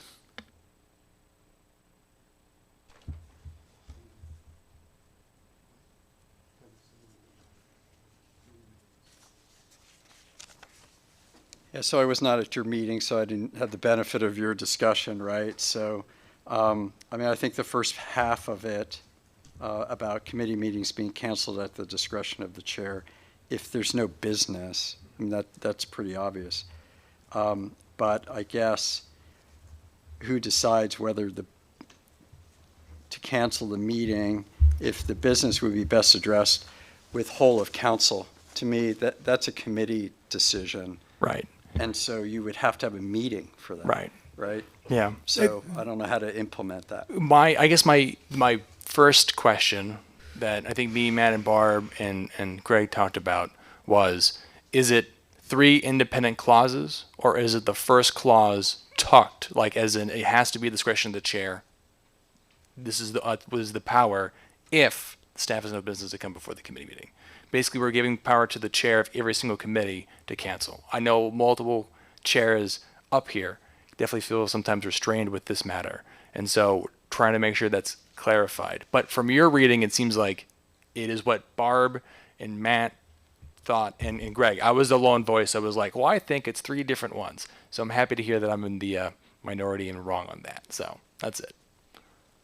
Yeah, I didn't discern that was the issue. So. Okay. Well, the other one, I don't know how to address other than going back to committee, I guess. Okay, that way then. Yeah. Jim, do you want to clarify that a little bit more? Because what I was led to believe was that if there was nothing to address, that it would be up to the chairman on the committees to make that decision. That's what. Am I wrong? That's what it says. That was our goal. Yes. That's exactly, yeah. That was our discussion. Right. But I do have an issue with the last section of it. So. Would it be able, Chair, to have us submit this to the solicitor to look at to clean up? Would that be before we vote? Yeah. That's probably a good idea. Probably a good idea, right? All right. Okay. So we need a motion then. We need a motion, then we need a second motion to refer it to the solicitor. Refer it to the solicitor. Can I actually make a? Did you make that motion? I want to discuss one more thing about Second it. motion? Discussion's allowed at any time, Brett. Just let the motions go through and be okay. Okay. Yeah. Are we good? That was the first motion to approve it. I'll make the motion to refer it to the solicitor. I need a second. Second. And then Brad can make the comment. All right, so we need to vote on the motion to move it to the solicitor. That would be the vote, Yeah. but right now, discussion's still allowed, so it's okay. So Brad can make his comment first. Yeah, Brad has Okay. Brad has a question. Two things Go ahead, are- Brad. leave me up to interpretation. The part about audio recording, if there's no audio video, it says committee meetings may be recorded. I would say any public meeting in that case, in case audio AV equipment went down, and then posted to the website, I would say the Borough website, or be more specific as to what website there. And then also, I've seen a meeting go haywire because there was no time limit to the second after a motion, and they held on to that for a very long time. So if we could specify some time period as to that's in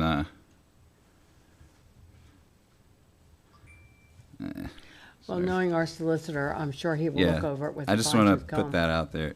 Rules relating to motions and voting. It's in that section. What was that last thing you said?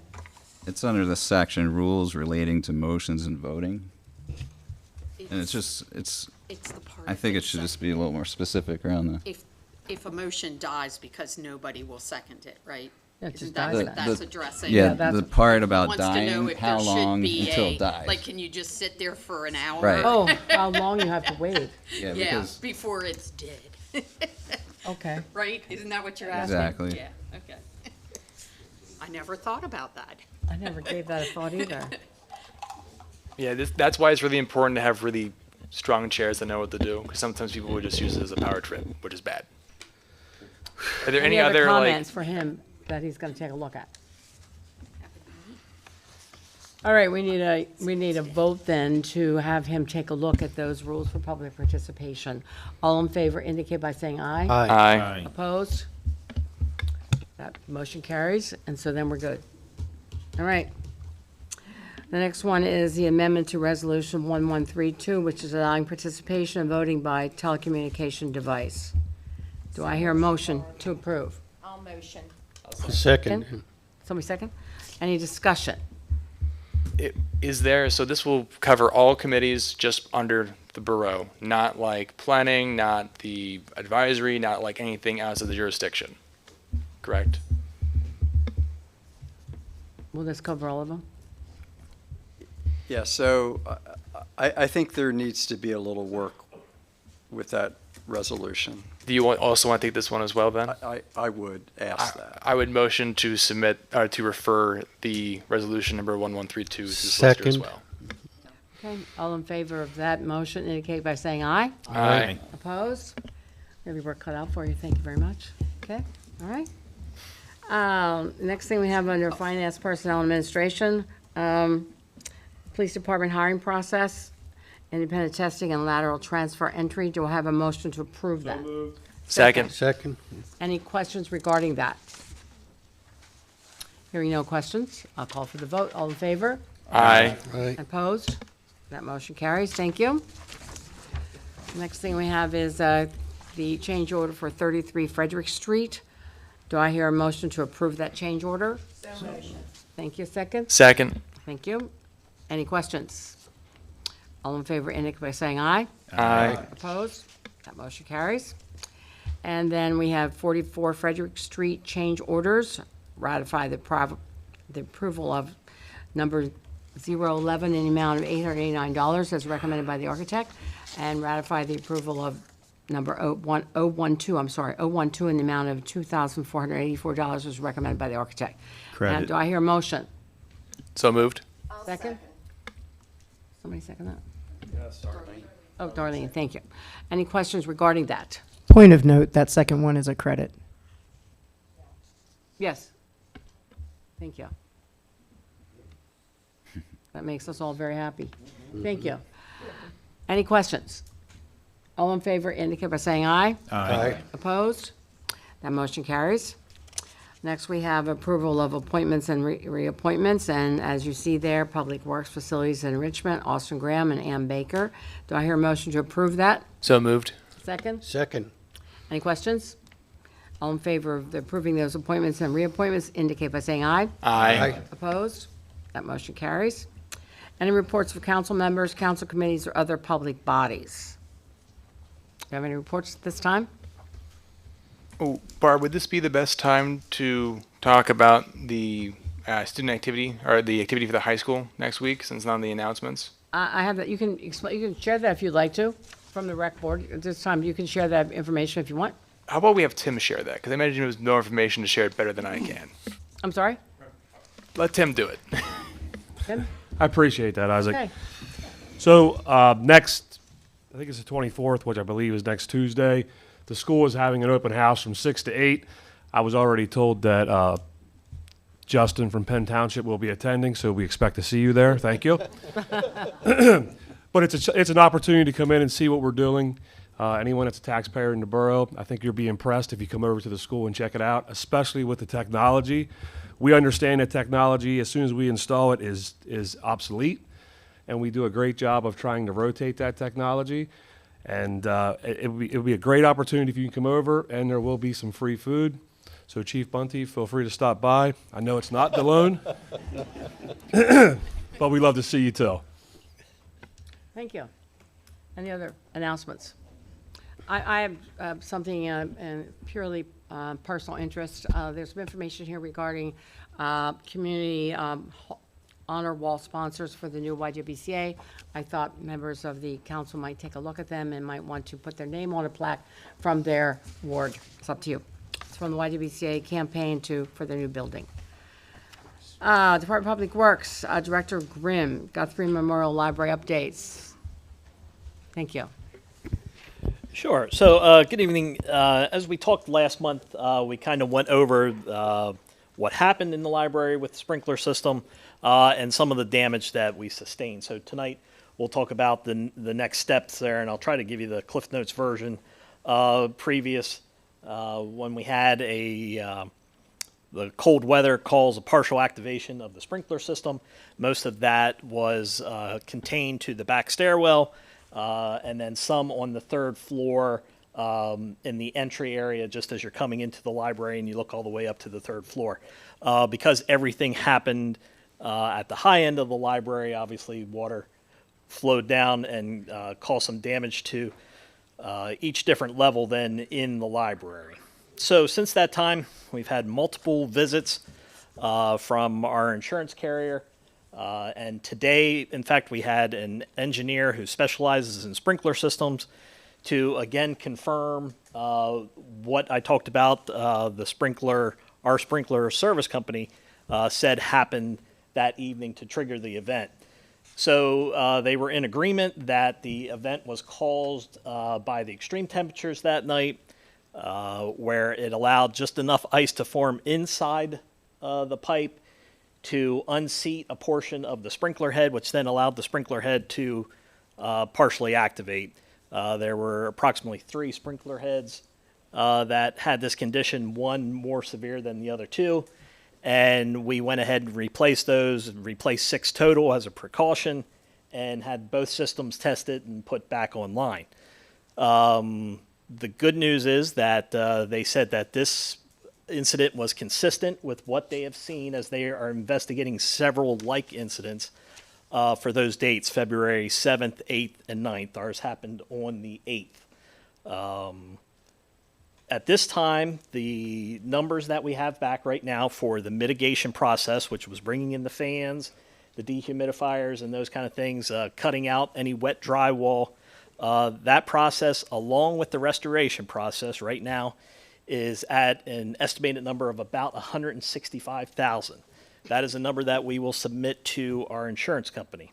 Along with that, we now have it down to about 78 books that were damaged for a total of around $900, and then give or take about $4,000 worth of kind of electrical equipment. Some of the lighting, some of the smoke detectors. We talked a little bit earlier in one of the committees, the thermostats in those areas that were affected. So those are all numbers that we will turn into insurance, and we'll see what we finally get back with reimbursement there. One of the things that we also discovered while we were doing these investigations and testing all of our systems is that part of our fire system is antiquated. I mentioned the smoke detectors. There's something that we now have to buy from kind of a third-party supplier because they are no longer available. The system is kind of obsolete, and as President Kress talked about, it's time to rotate that technology. Unfortunately, that's not covered in the insurance process, and I'll bring that number to you as soon as we have that. We have some companies looking at that to replace that. It's very similar to the process that we did in this building. We used the existing wiring and some of the hardware from the system in here, replaced some of the smoke detectors, and of course the fire panel. It's not a cheap fix, but certainly something that is needed. I'll say the library continues to operate on a limited capacity because the secondary egress in the library, the entryway in the courtyard right now, is one of the areas that sustained the most damage, where all the ceiling tiles were bad. You have your mechanicals and things exposed in the roof. It's basically a hard hat construction area. So we cannot, with the size of that building, have the whole building open with only one main egress there in the front. We're hoping that as we go through this process, we will be able to repair that area first so that we can get most of our activities back going in the library. I'll say the good news on this is Matt, our Director of Library Services, Matt Perkins, this has allowed him to, him and his staff to make some, reach out to some community organizations that have helped host some of our programming that we have at the library. So we were able to not cancel a lot of things and able to continue a lot of things going on. The staff has done a great job doing a temporary setup in the library so that folks still can check books in and out, and they continue to operate on the library's normal hours. So as I have other information, I'll continue to update you, but that's what we have for now. Thank you. Any questions for AJ? So we're kind of at the mercy of the insurance company. We can't really start full restoration of those areas until we know. Like I said, it was a very good step today to have that engineer down to say these are consistent with other damages that he saw very similar. Like we said, we expected to show up when we showed up that there would be broken pipe, burst pipe, broken sprinkler heads. It wasn't that, but he did say this is consistent with the weather conditions for what they've seen in this area. Thank you. Well, we'll see. I mean, we really don't know. I didn't expect, I don't know how many tours I've led through there now, but I didn't expect this many times for them to come back. So we'll see. But we are making use of the time. Staff is inside the library now while it's closed, taking care of some other issues and items in there. Housekeeping, especially while we still, we're back in kind of cold, nasty weather outside. So we're taking advantage of that to do some other upgrades in the library. Thank you. Thanks. I just want to add, this isn't a question. If you haven't gone into the lobby, you should, because it's amazing what it looks. It looks like a library. I mean, very small, but they've brought books out and it feels like the library. They have a little kids section. Yeah, they have a kid. Yeah, Nice. it is. It's Made a they great effort. they are to be commended. They did an amazing job. Yeah, we're very lucky. So please share that with any of your constituents who ask about the library. Thank you.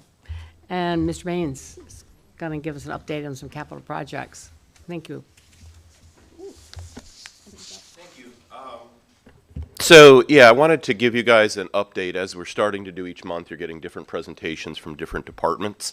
So I put a couple slides together here. We actually went through some of these last week in enhancement, so I went back and added some detail to them. But these are basically what we call capital projects. So these are the large-scale infrastructure projects and things that are going on in the borough.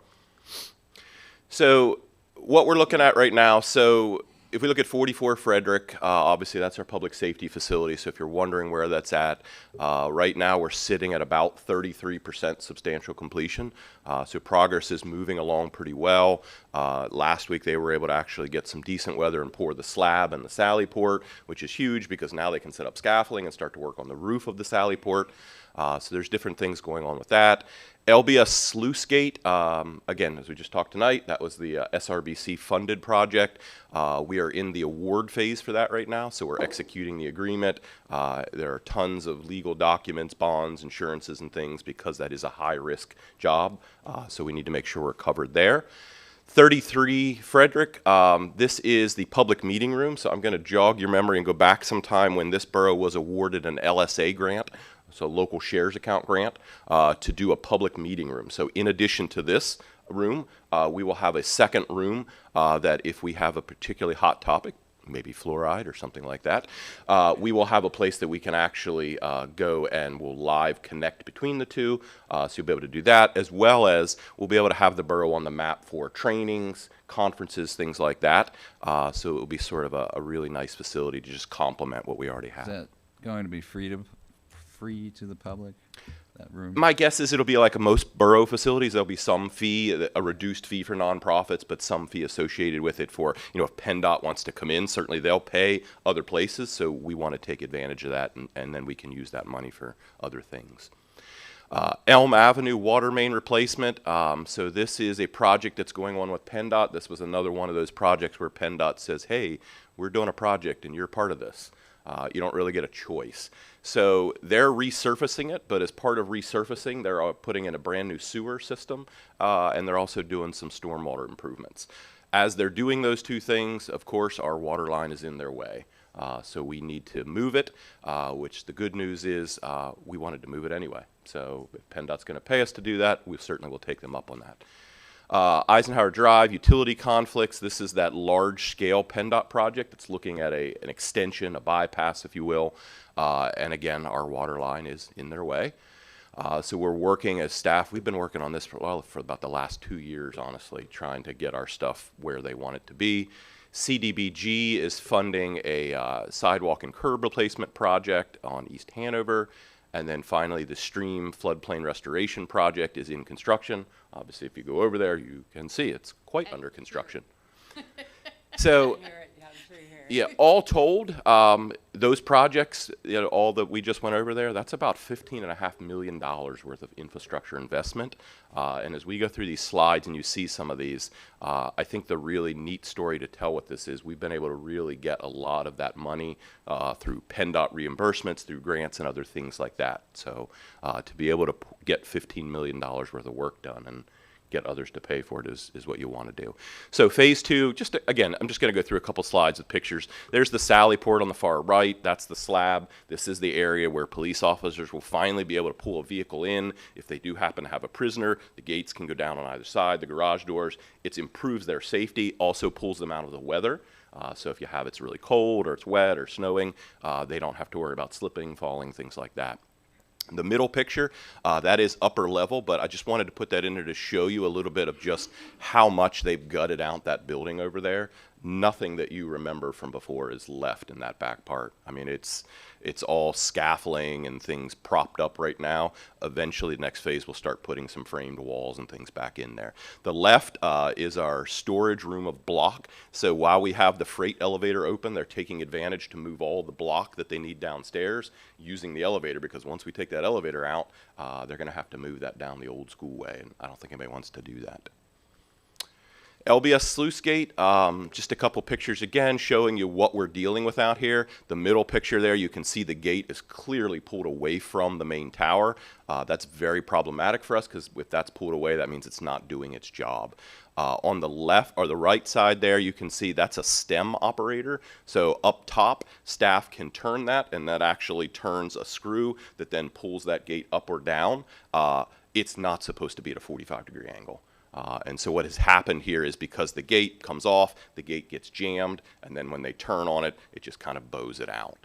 So this project, the left is a representation and illustration of what we're doing, but basically we're replacing all of those gates. So they'll get all brand new gates, all new stem operators, all new equipment at the top to be able to operate them, so that staff can do what they need to do.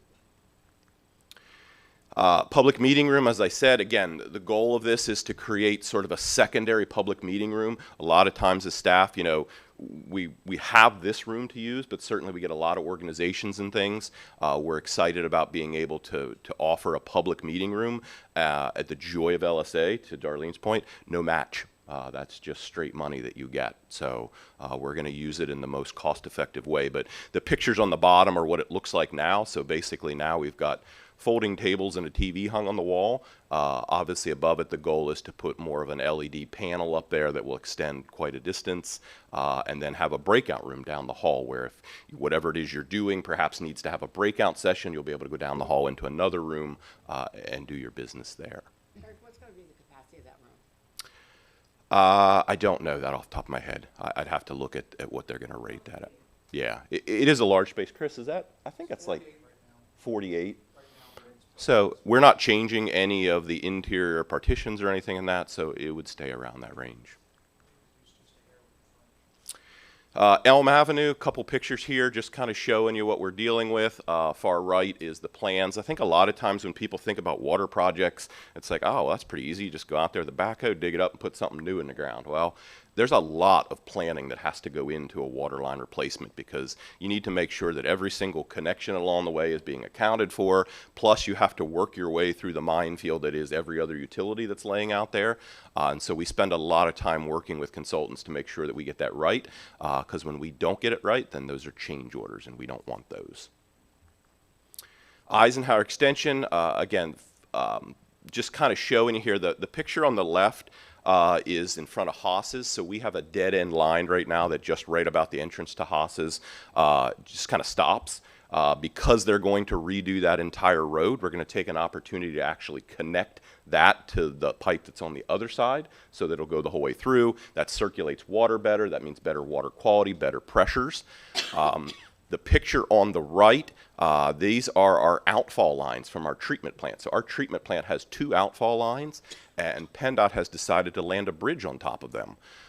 And so certainly that is problematic for us, because we can't have that. So what we're going to do is actually install casing pipes underneath it. There's only about 4 or 5 feet of clearance under this bridge, so it's not like I can operate equipment underneath it.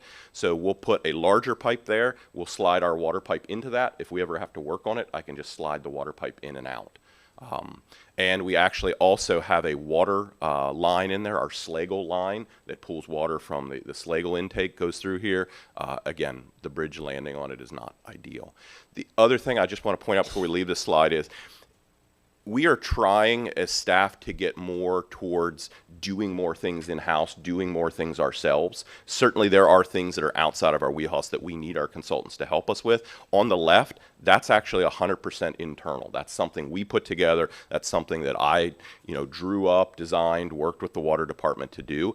You're going to see that moving forward. There are projects that this borough will try to undertake in-house. That certainly saves us a lot of money in consultant costs. And then there are other things on the right where it gets really complex really quick, and we need more than just party of one with those. East Hanover Street curb and sidewalk. So this is a project that we're working on with Public Works right now. Again, CDBG money. We don't have a match for this. So we got CDBG money to go out there and fix sidewalks. Now this slide is not showing you that the only area we're going to do is that one.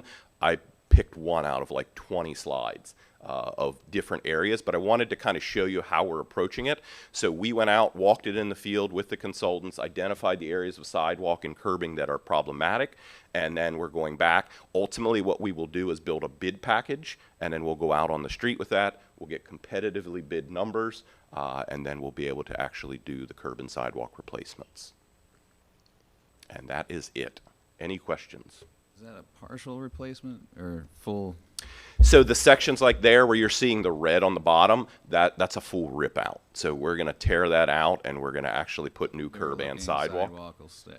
What's that? The newer looking sidewalk. Correct. Stays. Yeah. Okay. Yeah. We don't have the funds to go in there and rip both sides out the whole way, and we don't really need to. Columbia Gas did us a little bit of a solid in that when they went through with their gas thing, they replaced all the ADA ramps. So a lot of this effort now is going back in and stitching, connecting point A to point B, and taking advantage of the ramps that they've already built for us. Yes? 2 things. On this building specifically, we have lighting and HVAC sensors in each of the rooms that were, when we designed the building, they were supposed to automatically turn the lights off and Correct. turn the HVAC off or down, whatever. Are those all installed and all working? Yeah, so we don't have sensors that control the HVAC. That's handled through, much like a normal thermostat would be, but you're correct on the lights. There are what we call aux sensors. So there are sensors in the ceiling that watch. If it doesn't see movement within, I think it's 8 minutes, it will turn the lights off. But we don't have aux sensors, I was told. Controlling our heating and cooling systems. We have programmed schedules where at certain times they'll go down, and then early in the morning before staff gets here, they come back on. And they're all programmed and operational? That's correct, yes. The other question is, the locks in this building, we were still on the construction inserts. Have those all been updated to the final versions? Yes, everything's pulled out, and we're all security keyed at this point. Perfect, thank Yep. you. Nice job. Any questions? Eric, can we get this slide deck by Absolutely. email? Thank you. Yeah. Good Okay. information that we can share with others when asked. So thank you very much. I had one more thing to say. That's a great work. You manage a lot at one time. One thing I was wondering is if for the public we could get like teasers of what, like in the birth of a project, you know, what, you know, you're brainstorming maybe, I don't know if that's possible. Because I feel like sometimes we get a hold of it as it's already begun. So it's, Are you talking about something that might track a project from conception the whole yeah, I don't know if that's already being done, tell you the truth. I don't know, but. We haven't done anything. It's certainly not to say we can't. I have seen some communities that have almost like dashboards. They have GIS maps where you can click on a certain area and it'll go up and say, hey, here's the project, here's what it costs, here's when it'll be done, here's what phase it's in. I've seen some of those. We could look at doing something. We are a GIS certified community, so we do have the ability to create online public maps. We could look at that for sure. All right. This information will be helpful. Yeah, absolutely. Nice I'll for make people a to copy see. of this and we can Yeah, that'd be great. Thank you. Okay, and now we're up to additional public comment. Tammy Bub, come forward. Please bear with me. I'm out of my comfort zone. I appreciate people take risks. Good for you. Good evening. I'm here to discuss the master plan, and I noticed there's a change in the date. Will there be a way to contact people who might be interested in it? I thought it was the 16th, and I noticed it says 13th. I have the 13th on my calendar, but I can. Oh, okay. As a person who is born and raised in West Manheim, I'm passionate about both the reservoir lands being preserved, and I don't think the master plan is, I don't appreciate the master plan and what is involving it. When I was graduating high school, we had the opportunity to have our senior class pictures taken outside, and I chose Shepherd Myers because of the beauty and the natural, surroundings. And I would really like to express my opinion on keeping them as they are and not developed into a mini Cadorus, basically. And in closing, this is about the fluoridation. I'm concerned that if all these possible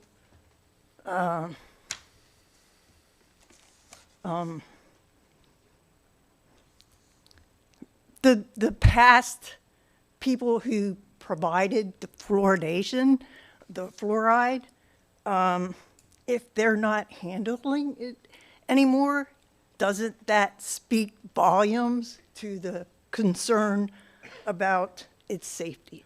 Thank you.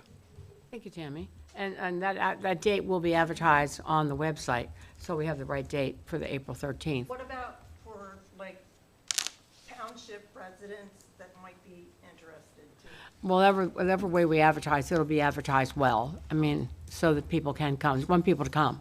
Right. And you can express your opinion there. Thanks. Thanks a lot. Mr. Holt.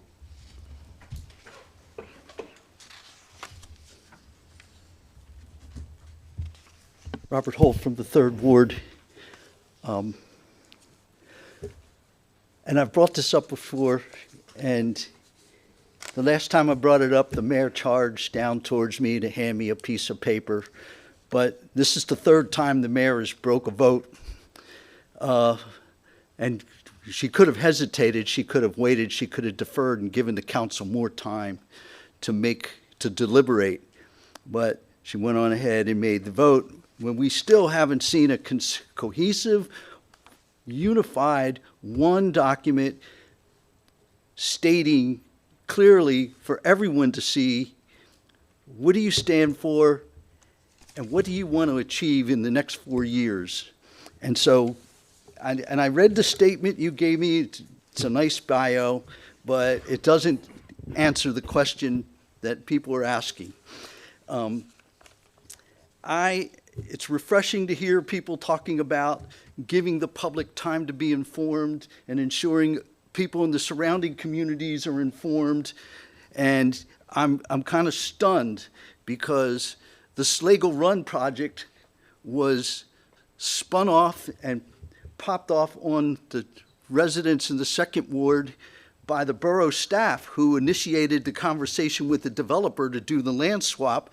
And they never told the public. They never told the residents in the second ward until it was too late, and then it was a done deal. And then the next thing you know, your solicitor says, well, we can't change this because the developer will come and sue us and we'll lose. Well, and it's like the biochar gasification plant.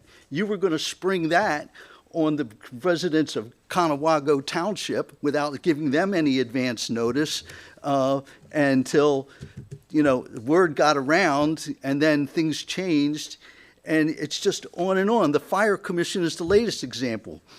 The borough has sent a recommendation to hire a consultant, for the commission to hire a consultant, and they've even named the person. And that person showed up at Penn Township to give a presentation, but there was no public safety committee meeting for us to hear that information and have it discussed in a public forum. And so I think you have a good step tonight, but I think you have a long way to go towards ensuring the public is informed and they get all the information, and that it doesn't trickle out in little drips and drops. It all comes out in one unified, clear presentation. And if that makes me a mean guy and negative and whatever, I'll gladly own it.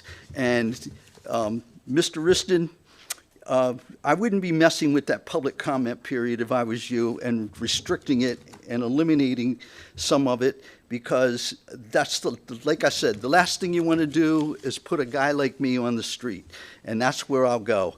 I've tried to be nice about it early on, and I would write emails and I would write notes, and I would get ignored. I would try to have conversations, and people were like, oh, he doesn't understand. And so I'm no longer having private conversations. I'm no longer sending emails. If there's anything I have to say, it's going to be in public. If there's any discussion it's going to it's going to be out where everybody can hear it.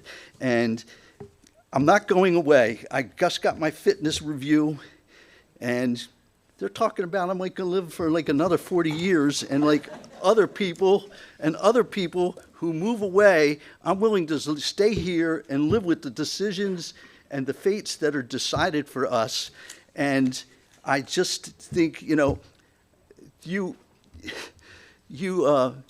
made a decision tonight about ensuring that there's no alcohol use by employees on borough property. And I think you should do the same thing for weapons, that the public does not know that borough employees who are not force protection, who are not law enforcement, walk around with weapons inside the building and on the property, and they've been seen. And so there should be a policy. And it was discussed a couple of years ago at a governance committee meeting, Ms. Rupp, and it was on the opinion of one guy that it was like, well, let's not pursue that, and it disappeared. And that guy moved away, doesn't live in this town anymore, and we're still living with the impact of that one guy who swayed a couple of people from doing the right thing and protecting the public. The same thing with giving the public the choice to have fluoride in their diets or not to have it in their diets. And I heard the discussion tonight about, well, saving money and protecting the employees, but I didn't hear anybody say anything about protecting the public and allowing the public to have a choice in what they do with their diets and with their lives. And so I thank you. I've gone over my 3 minutes. I appreciate it. Thank you. And Sandy?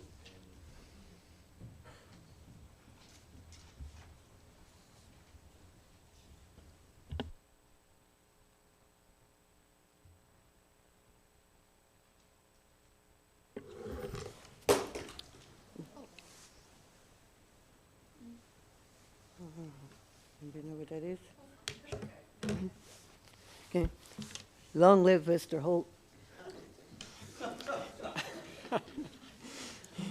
Okay. First, again, there's no transparency on 502 in the financial reports. Secondly, I don't understand why we're spending money on the Long Arm Dam transition into a recreational retreat when we have so many bills outstanding and people are complaining about the tax rate. Thirdly, with the nice weather we experienced the last week or so, you're starting to see the beer cans and the alcohol bottles strewn across alleys and lawns, etc. I even had one character come into McDonald's and make an emphatic statement. He had his Big Daddy in a plastic bag and came in and slammed it down on the table in front of me and went into the men's room. And I think, if you think you're going to intimidate me by purchasing a Big Daddy anywhere, you have another thought coming, because I'm still coming after you. And lastly, the drug and sex trafficking, which we seem to have been making progress in until it seems we rotated another group of individuals in to take their place. The sex trafficking in particular that is targeting me is most frustrating and is making me highly angry. There's an individual here this evening who has a buddy who has taken it upon himself to follow me every single morning. It doesn't matter if it's between 8 o'clock or if it's at noontime or if it's at Carlisle Street or whether it's out at Eisenhower. He is showing up. It is to stop. Do you understand me? Thank you. Just a reminder to the council for the retreat on March 28th. And also, please plan to exit the building 15 minutes following the adjournment so staff can secure the building and depart for the evening. Do I hear a motion for adjournment? Point of order, Chair. The Zoom session. Thank you. All in favor of adjourning? Oh, I'm sorry, forgot. Just forgot. Online. Is there anybody? Nobody online? Is anybody online? Okay, they left. Okay, all in favor of adjourning, indicate by saying aye. So moved. Thank you.